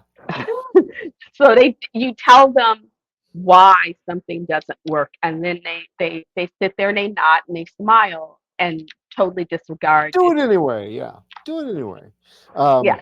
Speaking of studio interference, I saw a article this week from Comic Beat that they were talking about the changing face of San Diego Comic Con coming up, and just the badges. They were just talking about the con badges. You know, I guess they are quite a science of how they have had to make them so that they can't be duplicated and people sneak in. They're high tech and everything, but they were looking at the aesthetic, and you know, ever since the pandemic, they have been like before they had like you if you got one if you pre-ordered, they would send you a big keepsake thing in the mail, and it was it had like artwork on the outside, and you open it up, and it's a keeper box and everything. It's really nice. Now, after the pandemic, it's been more like, here's your manila envelope. There you go. Yeah, yeah. But now it's more like, here's your manila envelope with your crap inside. and, and and whereas they had like really cool artwork, like the Sandman images and stuff, and artists working on it, now it's who's footing the biggest part of the bill this year? Okay, you guys can decide what it looks like. Oh man. And this year it's Paramount Studios, who are coming in number 5. Oh, there you go. Yeah. They talked about the Walking Dead ones. Yep. So they're coming in number 5 on the streaming services. So they're kind of desperate and all. So it's the blue Paramount generic looking Paramount logo. You mean the mountaintop with the stars around it? Yep.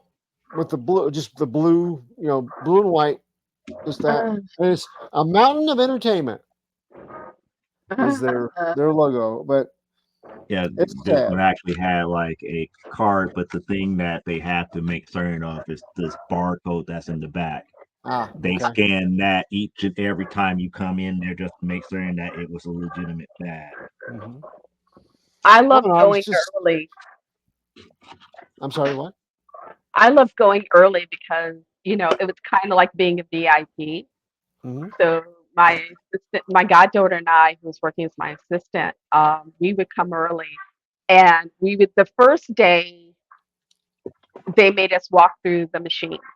And then after that, it was like, because you all walk in the same space, and then they kind of split you off into who you are. It's like, oh yeah, you're over here in the first class. Go on through.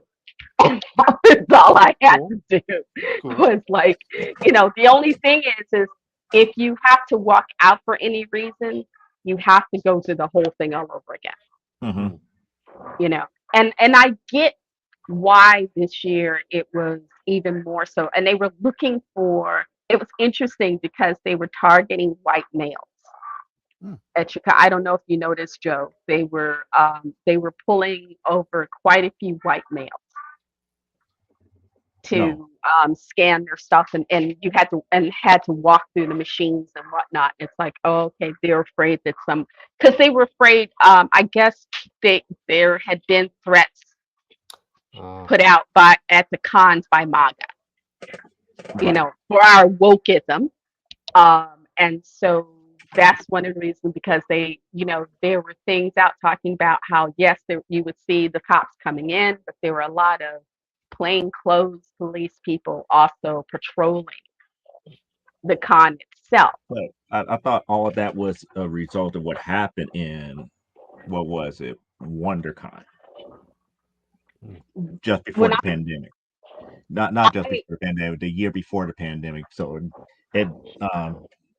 2019, there was an incident at WonderCon where somehow, some form, or some fashion,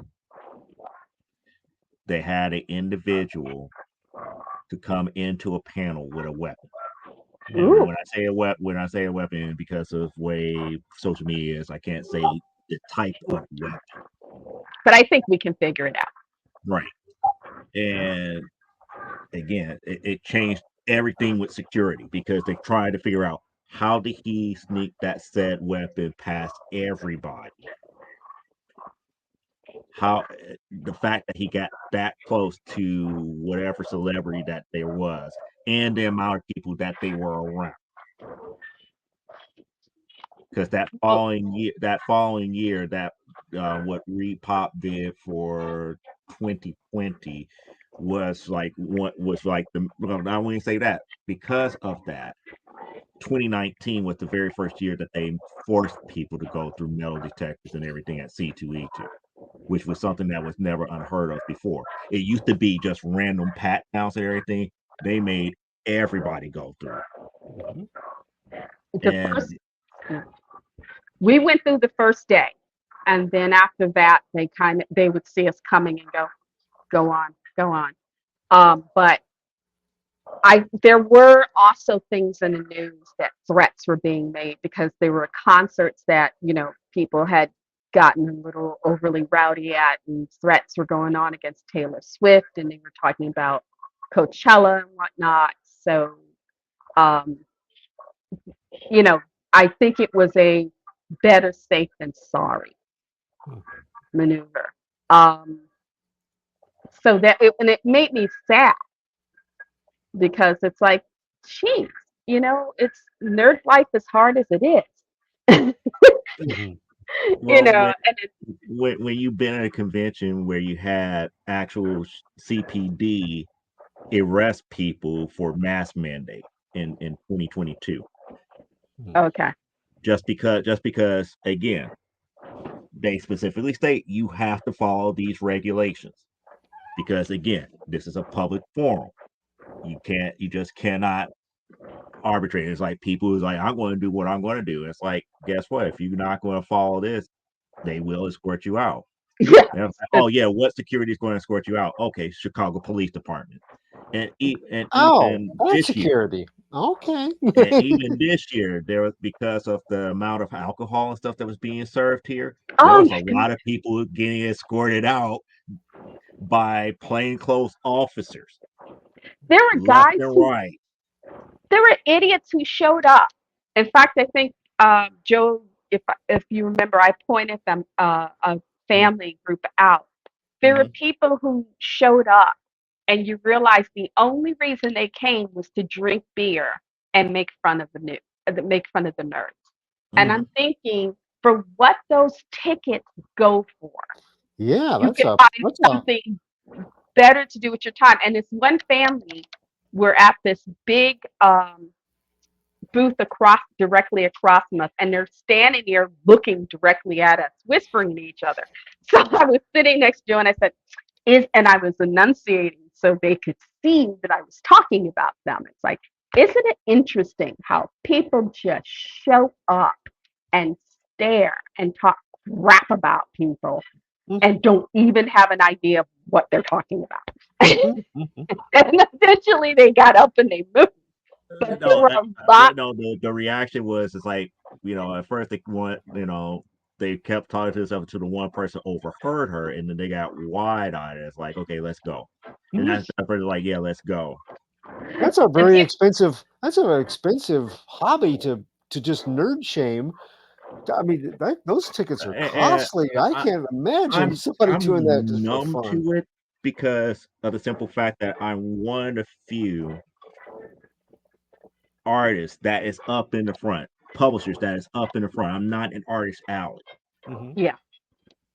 And I'm up here showing my wares. People are seeing. It's like, wait, it's like one, and they're up here like looking year to year. It's like, wait, he got CGC certified stuff. He got all this other stuff. They're seeing that we're growing, but yet they still want to talk crap about us because when it comes to being mainstream, and that's why I don't consider Marvel and DC mainstream, because people make things mainstream. We're not known to them, and this is one of the reasons why I keep saying about the Midwest. For some reason, in the Midwest, it takes somebody else to make something popular for them to come on board. Yeah, I have that feeling, for the black people, close your ears. But sometimes in the black community, you get that a lot. It's like if somebody white hasn't already bought your book and talked glowingly about it, when you're going, oh, I've got this and this is what it's about, and they kind of go, oh, well, that's not, you know, I got to go buy somebody else's book. It's like, okay, fine. Because you can only explain the same things over and over and over. And Sure. there's that point where you realize they're just making conversation, no matter how much they ask you questions, but they're not really looking to buy the book, Mm-hmm. and you can't. One of the good things I think about, because we go to smaller conventions. We have gone to WonderCon over in St. Louis when they were having those. We've been to some of the bigger ones, but we stick to the smaller ones. And there's an appreciation for nerd culture. It's not as big a crowd, and I think the ones that really come there are, they're not there to nerd shame because they're just as big a nerds as everybody else. And from what I have seen, it's a really positive atmosphere compared to what I hear about some of the way post-pandemic the bigger shows have been. So I'm kind And of glad that our little cons still have a really good spirit of fandom about them.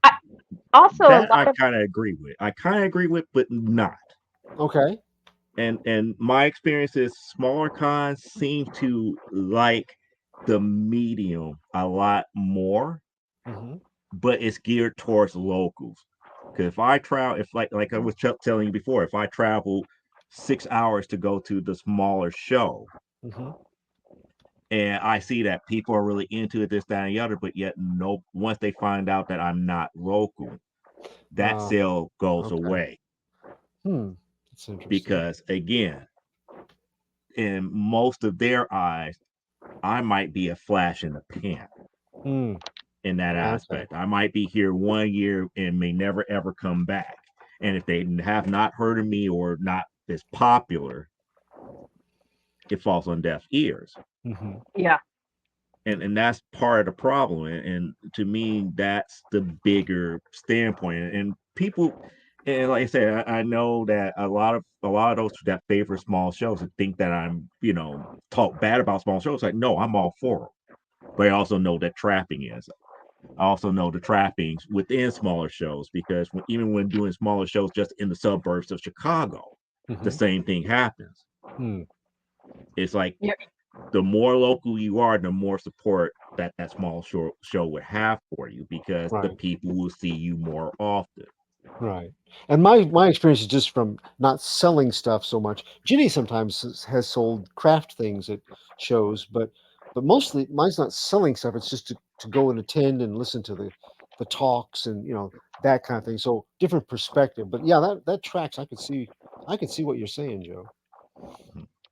It's really hard to compete against, somebody who shows up. They've got their tickets, and I've noticed something, that most of the folks who got those VIP tickets where they could get in early, Hmm. the, I was I would watch them. It's like, what are you doing? You're just kind of, they weren't engaging anyone. They were just kind of, oh, I'm here early and I get to walk around. It's like, to what purpose? I haven't, I'm watching through. It's like I've seen that person walk by 10 booths and they haven't so much as said hi to anyone. It's like, why did you pay all that money to get in early to do what you were going to do? Why? Because there are no crowds. You can just tell yourself, I got in early and could walk around and be lackadaisical, and beat the crowd. It's like, and now it's like it's so crazy because when I first did my first Comic-Con show, you had the basic ticket and you had a 3-day ticket. Mm-hmm. And that was pretty much the ticket. Now it's the basic ticket, it's the 3-day ticket, it's the child's 1-day ticket, it's the child's 3-day ticket, it's the VIP, it's the it's the VIP ticket, and then there's the press ticket.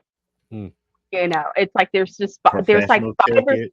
yeah, Got the the professional press pro ticket, ticket. I'm like, media oh, ticket.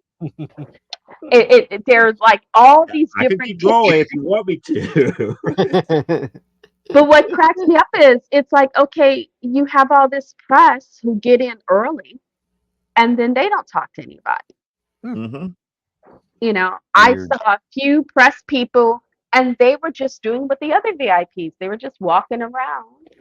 And I'm like, if I was a reporter and my paper, magazine, whatever, had sent me to cover, I would be using this time when the artists aren't being swamped, There you go. when all the different exhibitors aren't trying to get audience attention and go out. Hey, what brings you here? What are you selling?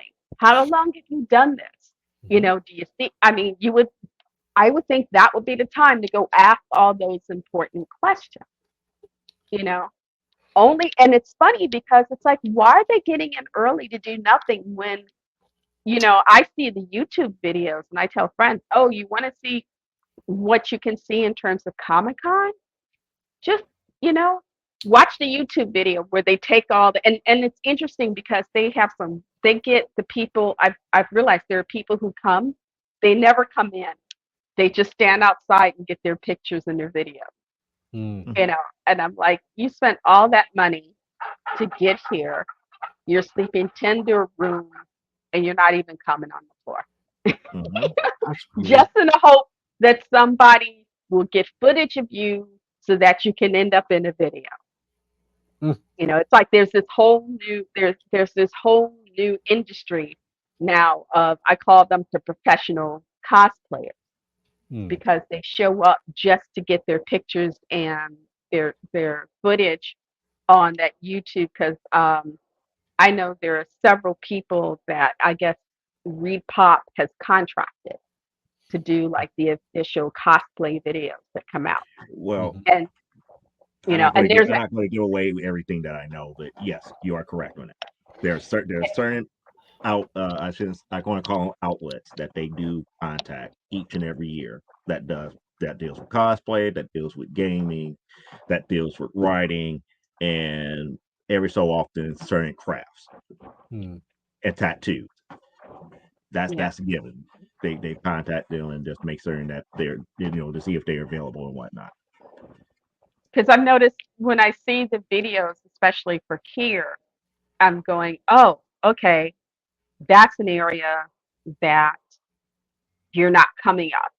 When you come in, they went to a different area and took that footage to get that footage of all the cosplayers. And unless you know that that area existed, you weren't going to get included in the cosplay. And then they were only looking for specific cosplayers, like either the people who come up just to be photographed. It's like those people who go to the Oscars. There's a joke about the Oscars where there are people who come to the Oscars not to go to the Oscars, but just to walk the carpet. Mm-hmm.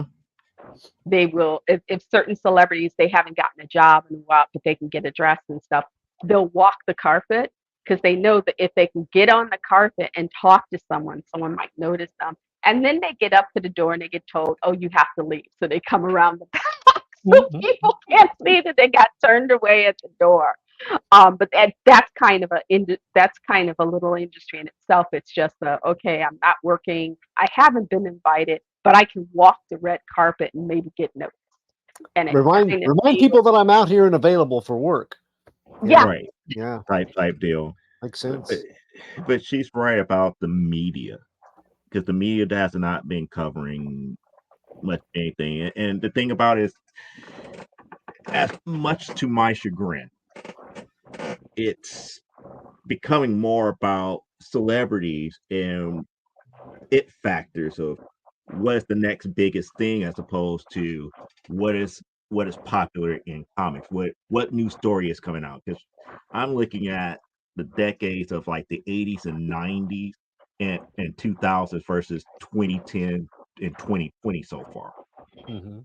2010 and 2020, it was a major shift from what's coming out in comics, what storylines are coming out, what people were actually working on, what projects are being thought about to come out in the comic book medium, like in the 90s and early 2000s. By the time we get to 2010, it was like, oh, we got all these movies that's coming out, and a lot of it is based upon comics from you know the 80s, 90s, and 2000s.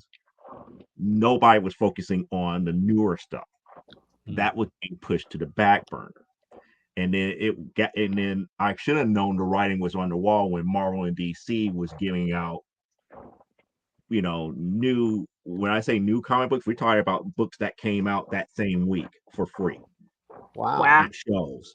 That Wednesday, that new comic book smell was, those books were getting shelved out by the thousands at Damn. these comic book shows. And it's like, it wasn't like new special editions. They were just like, it's like, wait, that was just in a comic book store. Where are all these extra copies coming from? It's like, that's how they've been fudging these numbers for sales and everything. So, I'm not trying to say, to put any type of conspiracy out there. It's just the way that things are. And now, since you have Marvel and DC pulling back on a lot of shows, and they might end up doing like a New York or maybe a San Diego. But even then, you're seeing the same type of stuff, being issued out. They are not giving away comic books anymore. But yet you're seeing all of these different artists and these bigger stores coming out with these exclusive covers at $40, $50, $60 a pop. Because again, they're up here. It's like, well, we made our money. We made our quick $5, $6, $7, $8, $9,000, $10,000 off of these stores getting, these short print runs, specialized covers. Wow. Why should we give out the A covers to these books when they're going to try to make money off of the artwork and stuff of these hot artists and sell our property anyway?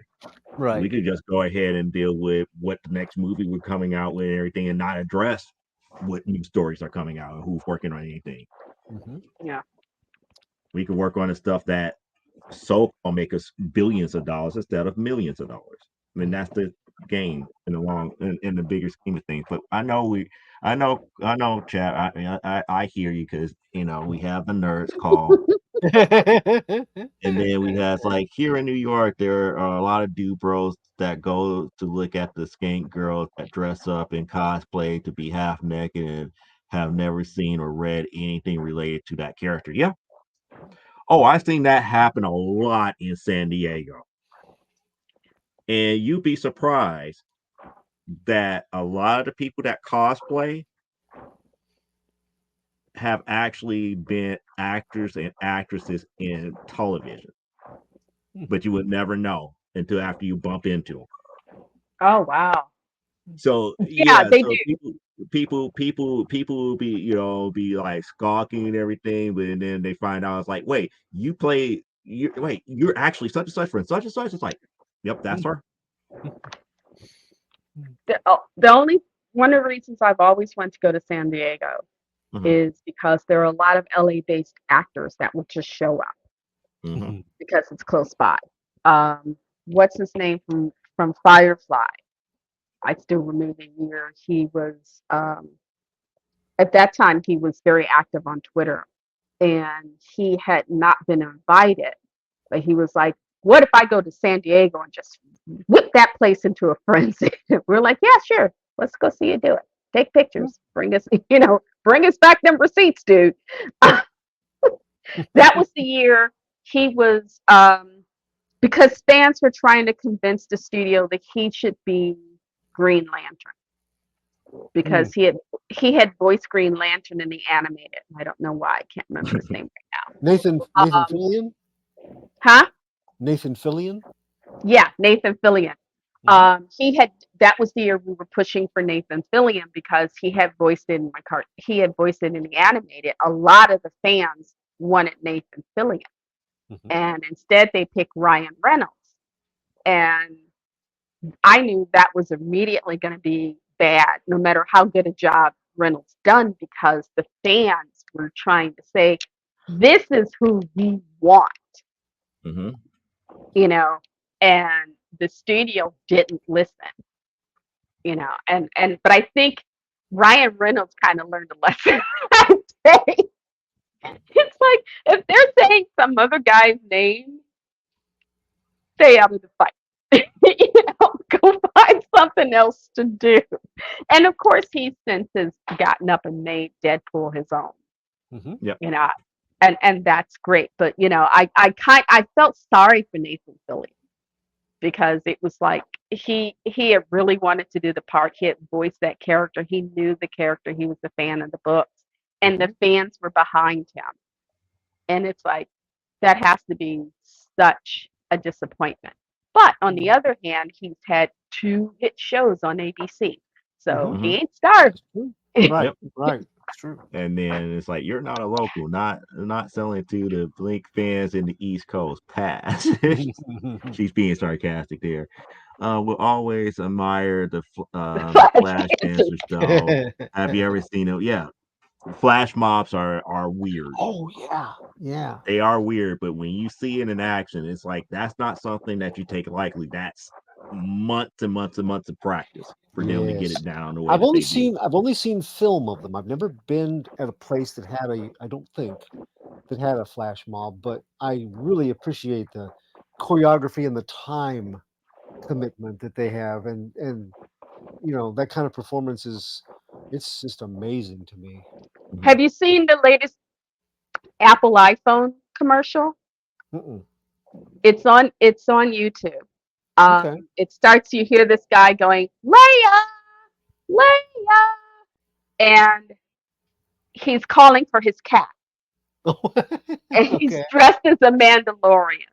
Oh. And he's calling for his cat, and he gets his cat fed. And he goes, be a good girl. And then the commercial follows him as he's on his way to a convention. He goes into this floor, and there are all these different groups of Mandalorians. Oh, that commercial. Oh And got yeah, all these yeah, different taps on yeah, his phones, just Do like, that. okay, where's my friends yeah, are at? It's like, and yeah, it's pointing him this way and that way and that Find way your and that way. tribe. And yeah. what was the song? It was something about being in a place where you belong. Yeah. Because it was a Star Wars convention. So there was like all these different stormtroopers, all these different Vaders, and then there was all these different Mandalorians, and he was walking amongst all the different Mandalorians, but he was not around his own people as of yet. And it was showing him which way to go and this, that, and the other. And he finally got to He's tracking his group, and he finally finds his tribe, and he do the head, and all the Mandalorians turn and they do the head thing, and I'm like, okay. I'm not sure I can manage that. I'd be the one idiot when they were going like this. I'd been like, just totally screwed up. And I realized, Joe, we screwed up because we didn't talk anything about Carmen Sandiego. You guys are gonna have to kick me off the island because I tend to take us in weird places. That's okay. I'm trying to figure out what are we talking about Carmen Sandiego for, but The ad for this week's had Carmen Carmen but you're the Sandiego. chief. Yeah, but you're again. You were the chief. AK one of the best female actors that I have seen that have played particular roles. Lynn Thigpen. Who would have thought that she would have came in to play the role as chief for a educational video game that got converted over to a game show for kids? And especially when you think about the first thing I ever saw her in, you never saw her face, was the Warriors. Yes, she was the DJ. She was DJ, directed everybody, all the other gangs in New York City on her radio show, giving them the breakdown of where they were at and how they were going and where they could be found at. I love the end. She's like, and the Warriors about last night. Sorry about that. just sorry about that. I love the beginning and I love the end because I love the beginning, remember, started off with the Greek, with the Greek. I wouldn't say myth, but it was Greek history about the march to the sea and why marching to the sea was so important because at that location I forgot the one group from back in their history, it was known to them that they will always be safe because of the simple fact that that was the land that always favored them. That's where they trained, that's what they know, and they have never been defeated there. And and they brought it to modern day with the Warriors and them going to Coney Island because Coney Island was their home base. I And they love know that if they get you back to said Coney Island, something, everything we would have see been okay. that water, we're home. We see Mhm, that water, that means we're safe. You mhm, can't be on our turf. This is our turf. mhm. Um, I thought that was really interesting. I love that entire film because, on the one hand, yes, it's about gang warfare, but the gangs, these, and I was like, dang, New York got some, and I was very young when that came out, so I'm thinking, dang, New York got some interesting gangs. Here we just got guys running around in jeans and t-shirts. New York, they got baseball players with their faces done up like they come out of, they're part of Kiss or something. you know, they got lesbian gang members. I mean, they got whole lesbian gangs. Wow, New York must be the place if you're a gang member. And it was, and the guy I was reading, I forgot what magazine he was featured in, but he was talking about thinking of it as a ballet and thinking it as he was inspired by Homer's The Odyssey, Mhm. which is that whole, getting back to, you've got to get back to home. And then they've got to go through, if you think about that lesbian game, how they were The trying to the seduce 10 them. Lizzies. Yeah, the 10 lizards with And like how Cersei. they was egging them on. It's like, come on, stay party with us, and this, that, or the other. They finally got them to drop their guards, and next thing you know, switchblades and everything. It's like, oh, y'all about to die, or But if like, you we think gotta get about out of it, here. it's very much like Cersei. It's going to the island of Yeah. Cersei. Yeah. He was thinking of it as Odysseus's travel, Mhm. Mhm. because they've done the war and stuff. Now he's got to get back home. Where when it gets Mhm. back home, it isn't just get back home. There's a whole new set of troubles. Yep. So that when they I, brought him that script, he kind of liked that idea about it, that you have to Mhm. go through these travels, and each neighborhood has its specific thing. So it takes on this kind, and he wanted then to have them in these fantastical outfits and stuff because he was trying to take it out of just the gritty. It was like, how do you take a gritty gang warfare film and turn it into Greek tragedy? Mhm. right, or, Yeah. or Greek tragedy or slash triumph, and that was the thing, and that's the reason I skipped to this comment from Parallax because like I never got that. Oh, we need to get the Coney Island to be safe. Why? They were gangs. What in the hell? It's like, what is the hell keeping other gangs from crossing over into Coney Island? It wasn't the fact that uh, it didn't force other gangs from crossing over. It kind of akin to the legend because if once they got to Coney Island, that's their turf. They can control everything that's there. And Hometown advantage. their belief was if we get back to Coney Island, the truth would have gotten out about what actually went down. And that was the whole major reason why I liked the ending because they got to Coney Island. The people who set them up crossed over and was about to go ahead and kill them. And then you see the Griffs, the whole army of Griffs showing up after the fact that they found out what actually happened. Warriors come out and play. Yeah, that gang finally came out and showed their heads at Coney Island. Mhm. And But the thing that the Griff shows up at the last second. And the second in command of the Griffs came out. It's like, Warriors, you're free to go. This is your land. You're free to go. we got We got quarrel with business. them. We got business with them. But what I took away from that is because, in other words, this gang, and they were the largest gang Yeah, the out of all Griffs was the the gangs. largest They by they were the far. largest gang. And what I took from that is they were tracking these folks. And it was like, okay, the leader of this group was a smart person. He was also somebody who cared, because the whole point was he had called all these gangs together to say the way we're doing it isn't good because it pits us against each other. Hmm. And if we start working together, we don't have to love each other and work together over everything, but if we at least treat each other with respect, we will do better and we will be Yeah, safer you dig. overall. Yeah. And then of course this group for and simply for shits and giggles, they shoot him, they kill him.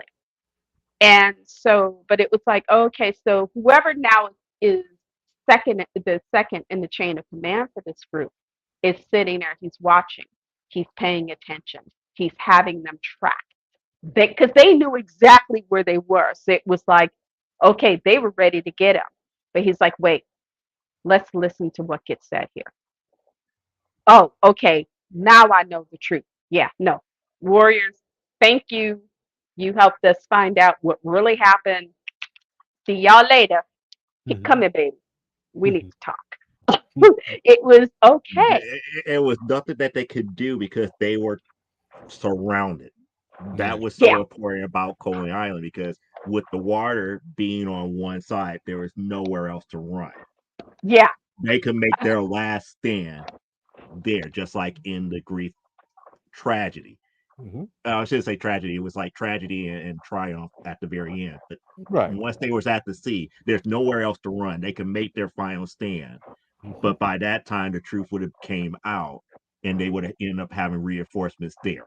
The reinforcements Yeah. would have showed up to help them. That was the hope of the Greek tragedy, and that was the same thing that transpired when the Griffs showed up. The Griffs I, finally found out the truth of who killed. I forgot the guy's Cyrus, name. Cyrus or something. He had Osiris, yeah, a name. Osiris, yeah. Yeah, his name was he had a name that was mythological. Yeah. You know, and Yeah. and the whole reason all these gangs came up is because he had built this rep, and everybody, all these gangs that came up, respected the hell out of him. But you Hmm. had this one little gang whose leader was an idiot and thought, wouldn't it be cool if I just shot this guy? And they were asking, why would you want to do that? Well, because it'll start something. And he's the Not one just that gets would start something. It's like it would be like who believes in him? Why should we follow him? That was, I believe, his actual first response. And then they're up here. It's like, well, what do you got with him with this, that, and the other? It's like, come on, it'll just be fun. it'd It'll be be fun to fun, do and it. we could blame it on somebody else, and it would cause, and we could have fun and rumble all day long.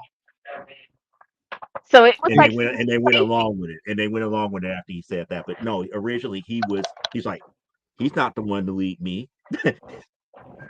But I love the girl who played the girl. There's this great scene where they've gone through all this stuff.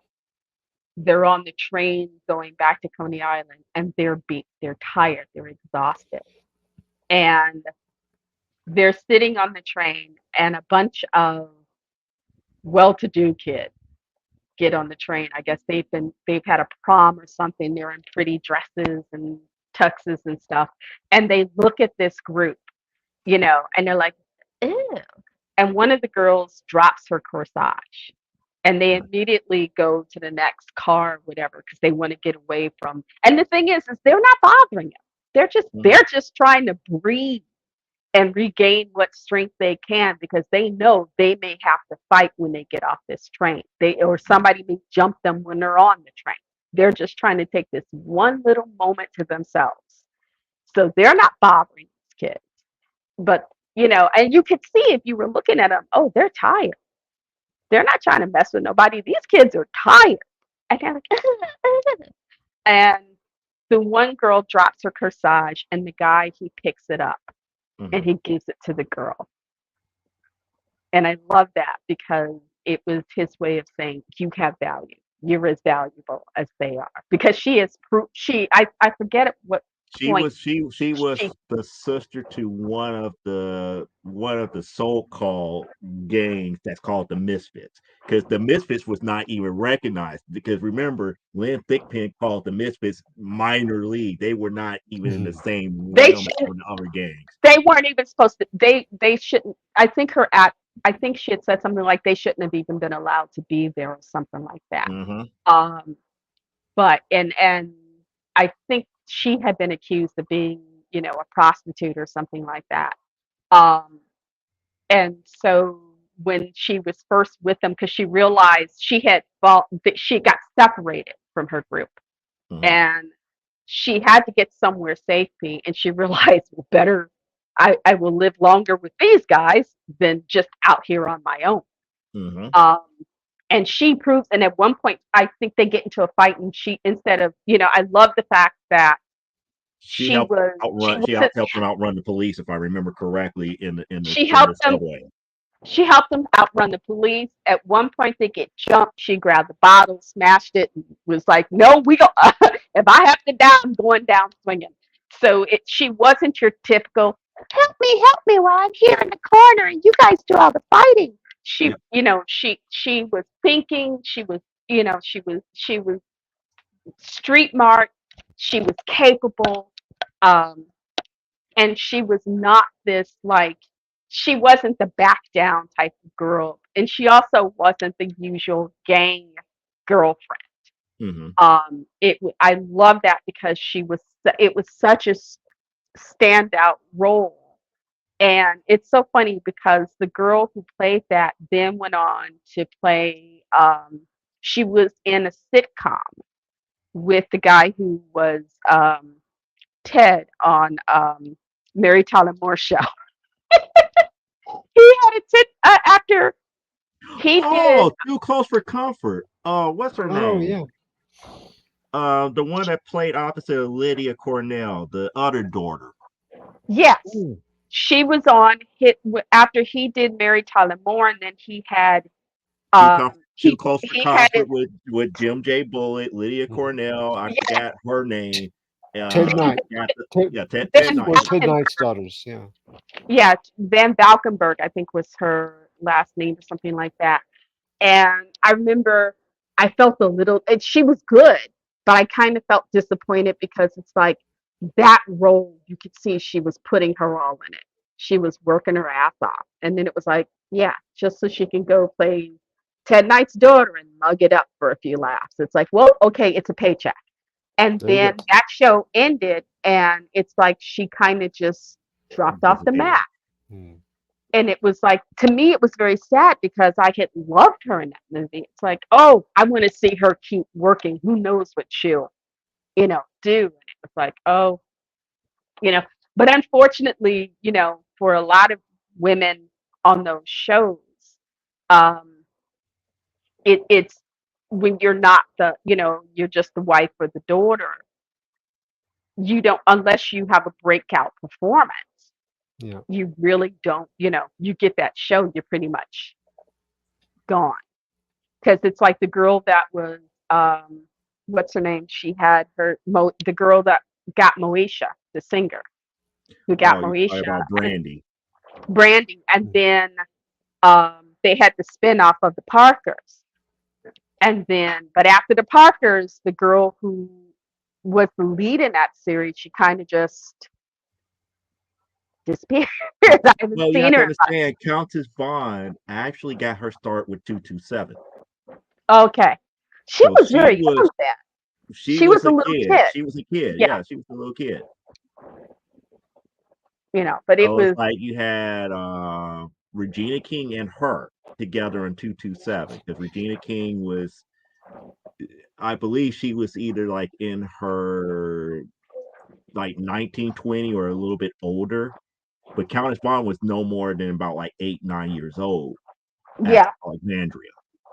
yeah, And then by the time Moesha came around, she was, you know, in her late teens herself. So, she had already been in that aspect here, and they said that with Moesha, her and Brandon didn't get along all that much Really? because because again, she had Countess Vaughn had already been kind of like a breakout star, and she was getting her own show, and she was kind of like the breakout character for that show.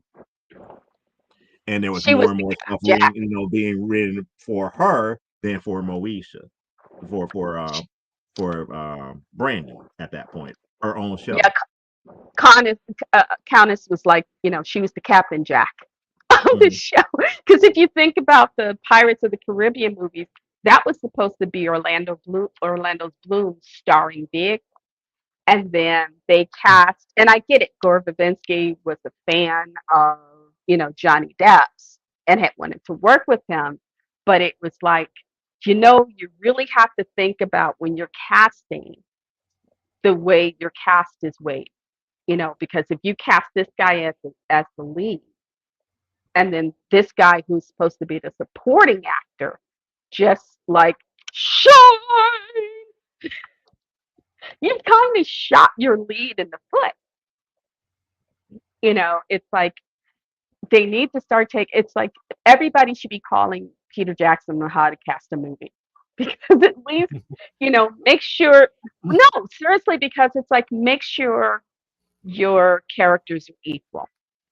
Because if you're going to cast a lead, um, case in point, Demi Moore did a movie where it was a comedy, and the Fisherman's Wife or something like that. I forget what it's called, but she was supposed to be this psychic chick and pregnant, and it was a romantic comedy, and she didn't really have any funny lines, so they got a bunch of comedic actors, and at one point they had finished shooting the film, and Demi lost her stuff because when they edited the film and put it together, it was like it was supposed to be Demi Moore.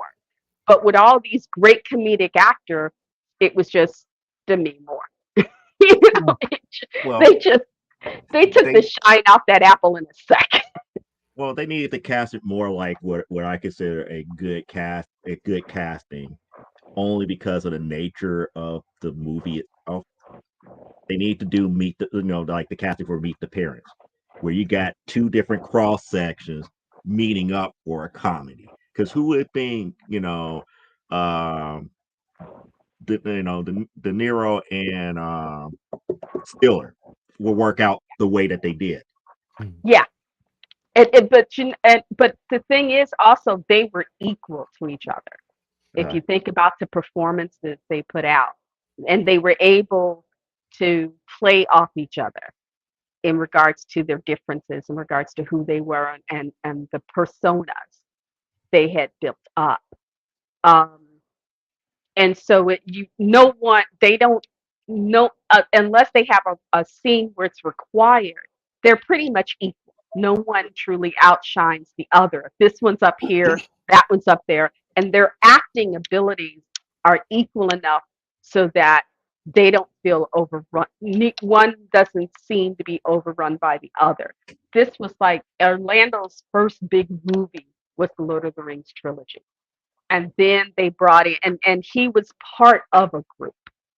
He wasn't the little girls were in love with Legolas and he was so hot and everything, but he was not the star. He was always like second banana to Viggo Mortensen.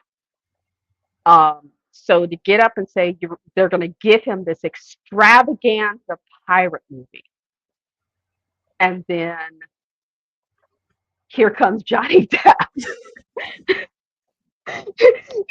Like I said, that's like, okay, Johnny Depp comes up. Gore might as well have just took a shovel and said, "Yo, Orlando, what?" Bam. no, but that's the thing. We did not know what Johnny Depp was going to get. That was the whole thing, because we had no idea that Captain Jack Sparrow was going to be the Captain Jack Sparrow that he played. But when you think of, I guess, having watched Johnny Depp grow, from what's bothering Gilbert, great on through his other performances, um, it was just, oh, I can see this guy.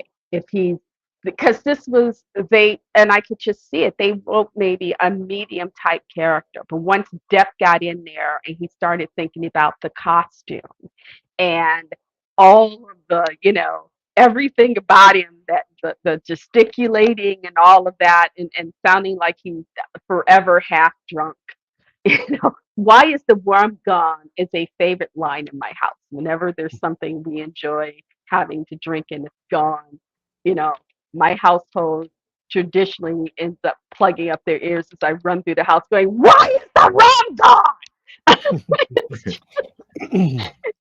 But it was one of these things. And I love me some Orlando Bloom. I really loved the movie he did that was set in Jerusalem. I thought he did very well. And it's not that he didn't do well in Pirates, but it's like Depp just overshadowed him.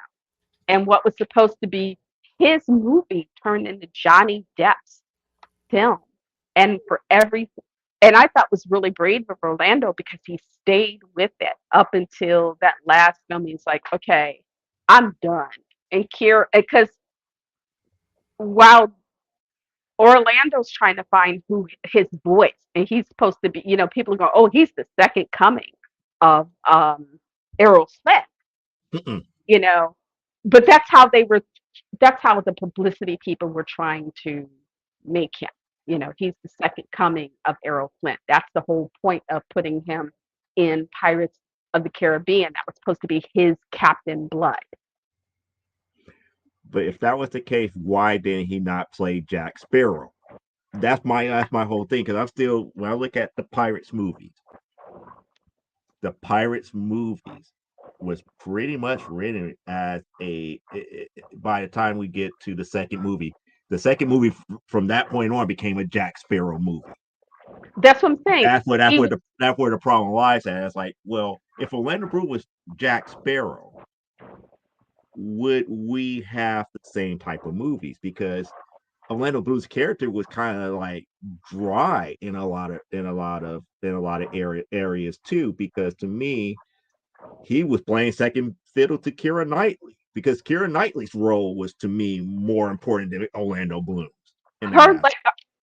I could see what Verbinski was going for. He wanted a heroine who wasn't the classic, oh, help me, pirates. They go off to rescue Miss Swan, and Miss Swan is over here already taking, she's she's in danger, but she's also kind of handling her business. She knows what parlay is. Jack can barely remember the word. The first thing that happens when she realizes she's cornered by the pirates because they're coming at her, she's thinking that she's using things to try to defend herself. And then when she realizes she doesn't have any place else to go, she's like, parlay. So she's using her knowledge, she's thinking. And so she's showing that, okay, I'm not just a lady in distress. And I love that about her. And I think Keira helped push to grow her character to the nth degree. And I always wonder if at some point the Disney, to get him to stay on, the Disney execs had to pull him aside and say, look, we'll just give you a bigger paycheck because this ain't your show. This ain't your show. Actually, I just think the Disney writers made a major mistake, because they could have kept his role the way that it was and made him go into an alter ego state of Jack Sparrow. I don't think Will Turner because it could have worked. It could have worked. Will Turner, having watched Orlando as an actor, that's just not him. Orlando has limitations as an actor. And Depp is like, Depp can basically go and command the room. He has been doing it since, whatever. In many ways, Orlando was, once Depp was on. Once Depp comes on the scene, Orlando's pretty much out of his depth because he's used to being a specific type of character, and this was not. It was like take that. If you'd have had someone other than Depp playing Jack Sparrow, they would have been the likable rogue, but they would not have overshadowed him. It would have been more of an It- ensemble. Yeah, it would have been more of because you can see in I that still would have film when seen they're Orlando Bloom still in the background, regardless. no, if you watch when they have their first sword fight, if you're watching it, especially how they set it against the music, it's like a ballet between the two of them, and you can tell it's the actors. They have worked at this. They are really good. They are very when they do the physical stuff where their heads and stuff, they are very well matched. They have worked this out. Lord of the Rings has prepared Orly for this part of it, Mm-hmm. and he's That part I worked it will out. agree. And they're real, and they play off when it's Jack and him going at each other like that. They played it off really well. It's just there are those things then where Death is like, oh, sorry, I'm Keith Richards. Keith Richards was, What I'm and saying which is is, Steve Richards is like, I played my role. You gave me this lovable role character. but there are things he did that were not. His performance was based on because, and I think he's even admitted it was why I think they got Keith Richards to play his dad because he was definitely doing. If you've ever seen early when they were called the Glimmer Twins, him and Mick Jagger in interviews and stuff, he was very much like that together. Mhm. And in some cases, it's like a combination of Mick Jagger and Keith Richards because all of this is Mick Jagger, but the line delivery and stuff is definitely Keith Richards. It's like he was playing this sort of mashup of these two characters, and poor Orly, and I just have a feeling that he and Gore Verbinski were having so much fun that in certain scenes they kind of just left Orly to fend for himself, and as a director, that's a failing on Verbinski's part because here is your lead. Yeah, right. He's being fun and everything, but don't leave your lead hanging. That's just stupid, Well, especially when you're is it trying to. directing or is it writing? Because I still feel that the movie did not write Orlando Bloom's character to be that out there in the forefront type person. He comes off more like, I'm going to sit back in the background because technically I'm a spy. I'm supposed to be protecting Keira Knightley. However, I can't reveal my true intentions into the bigger until we get to the bigger scheme of everything here because I need to know what's going on. Because again, he had the backing of the British Army, not British Navy, I should say, at the time. But By the time we get to the second movie, he actually shunned them and became a pirate. By the time we get to the second movie, in that first movie, he was a spy. And it's like you need to get him away from being a spy as soon as possible and make him a full-fledged pirate, like make him turn against the Empire sooner because that slowed everything down for Orlando Bloom to me, writing wise. again, it's like, as I was saying about the Alien films, Fincher's Alien 3, there is the version that the director turns into the studio, but then the studios start looking at stuff and they're like, oh, I want you to reshoot that scene. Why? It's good as it is. Yeah, but I want, or we really think Depp's character should get more screen time, so the studio will recut a film so that even if Verbinski had better scenes for Orlando, they may have recut it to make Depp the star, which would have been a stupid thing against their lead actor. But it was also a lead actor who was already signed on to do 3 films for Peter Jackson, and was Mhm. taking time out between those films to shoot this. Hmm.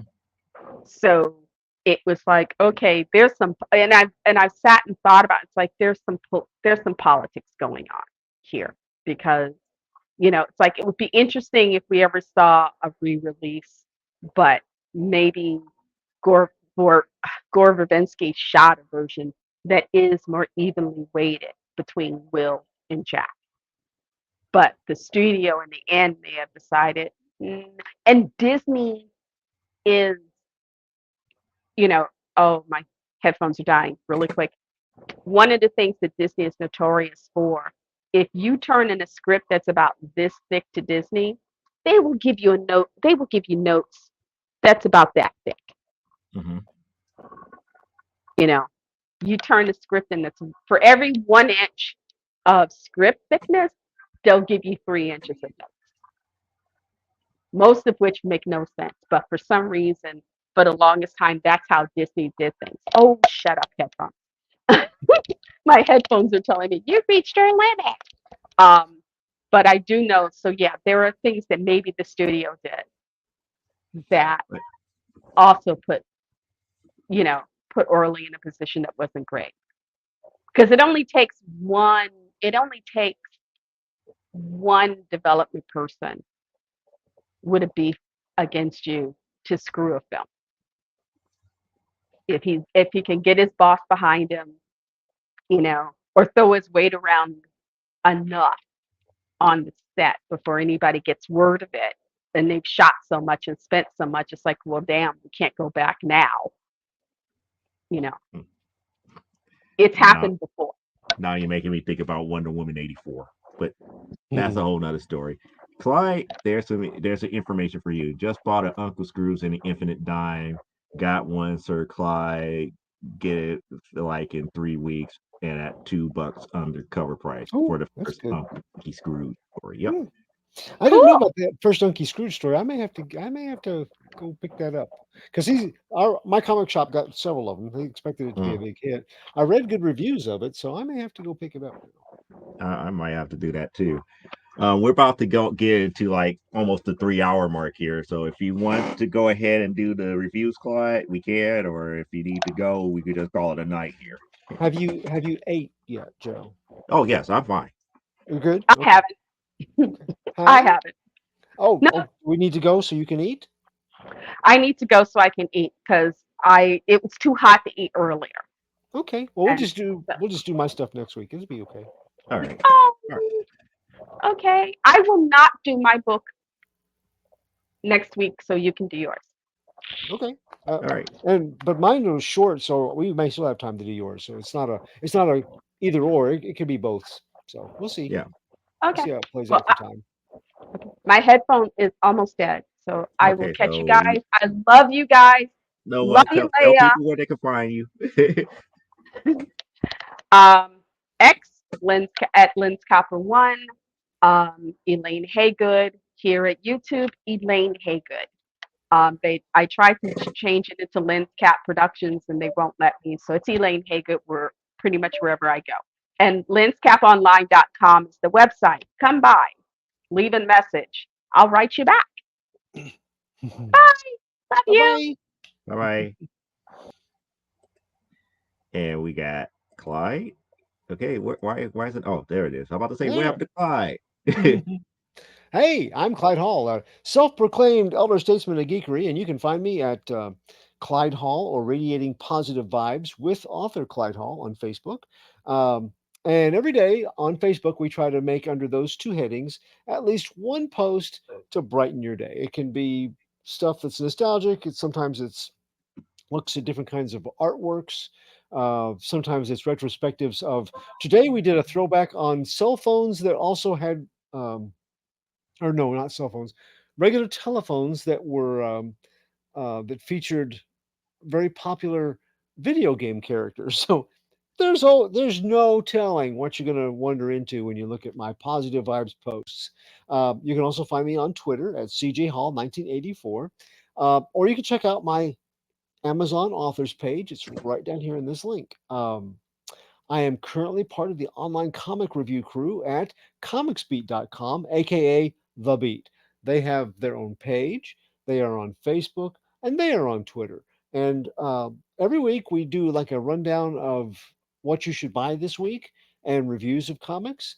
They also have a highlight of what's coming out from DC and Marvel.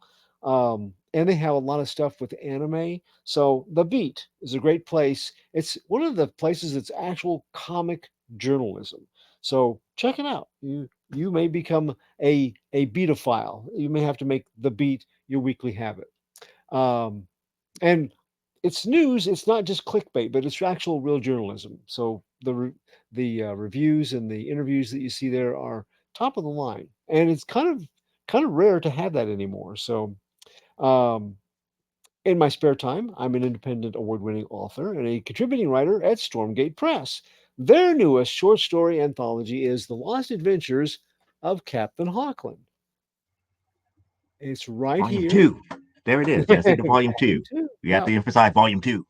Yes, it is volume 2, and this is one of my favorite. This is my one of my favorite Stormgate Press covers. I really like it.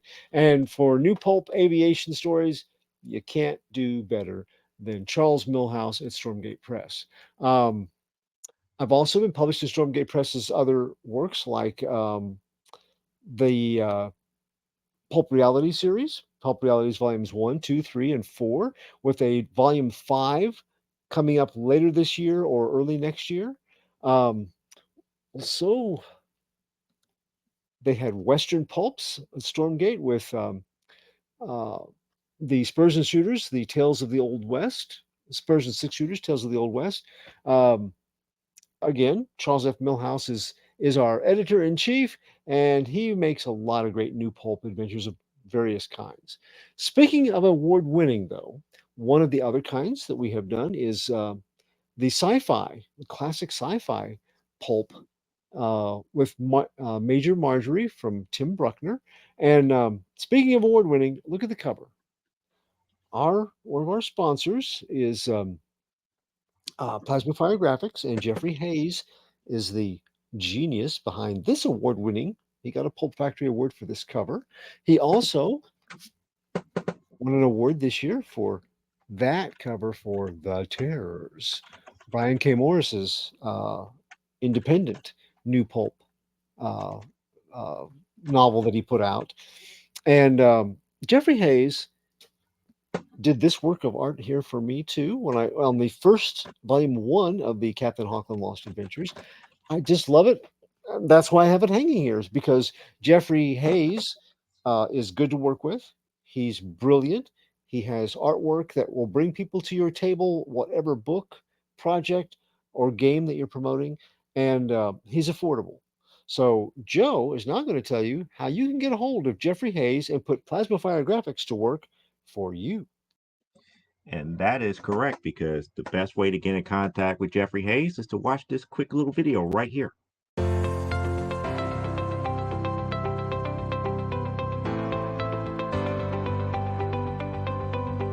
You've worked hard and written a great book. Now it's time to give it a great cover. If you're an indie author or small press publisher, Plasma Fire Graphics is your source for affordable cover illustration and graphic design.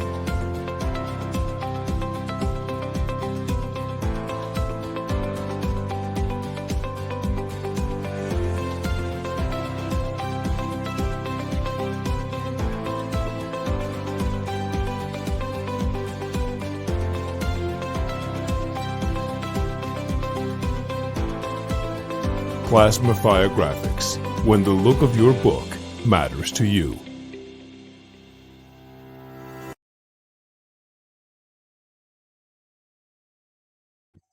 So you saw those covers. He could do the exact same work for you at decent prices. Just make sure you hit him up at plasmafiregraphics.com or his Facebook group at Plasma Fire Graphics. As far as I'm concerned, I will be back here Saturday. Now, Saturday may be a shortened show because why? We got another whatnot show focusing on Wonder Woman. So bring your Wonder Woman want list this upcoming Saturday at 5 p.m. Central Standard Time. We will be selling a lot of Wonder Woman books from volume 1 all the way up to the current volume 6, I believe. Well, no, we don't have any volume 6 books that we're going to have on the block here unless there is demand for it. I don't think it, the newer stuff is going to be in all that great of demand here.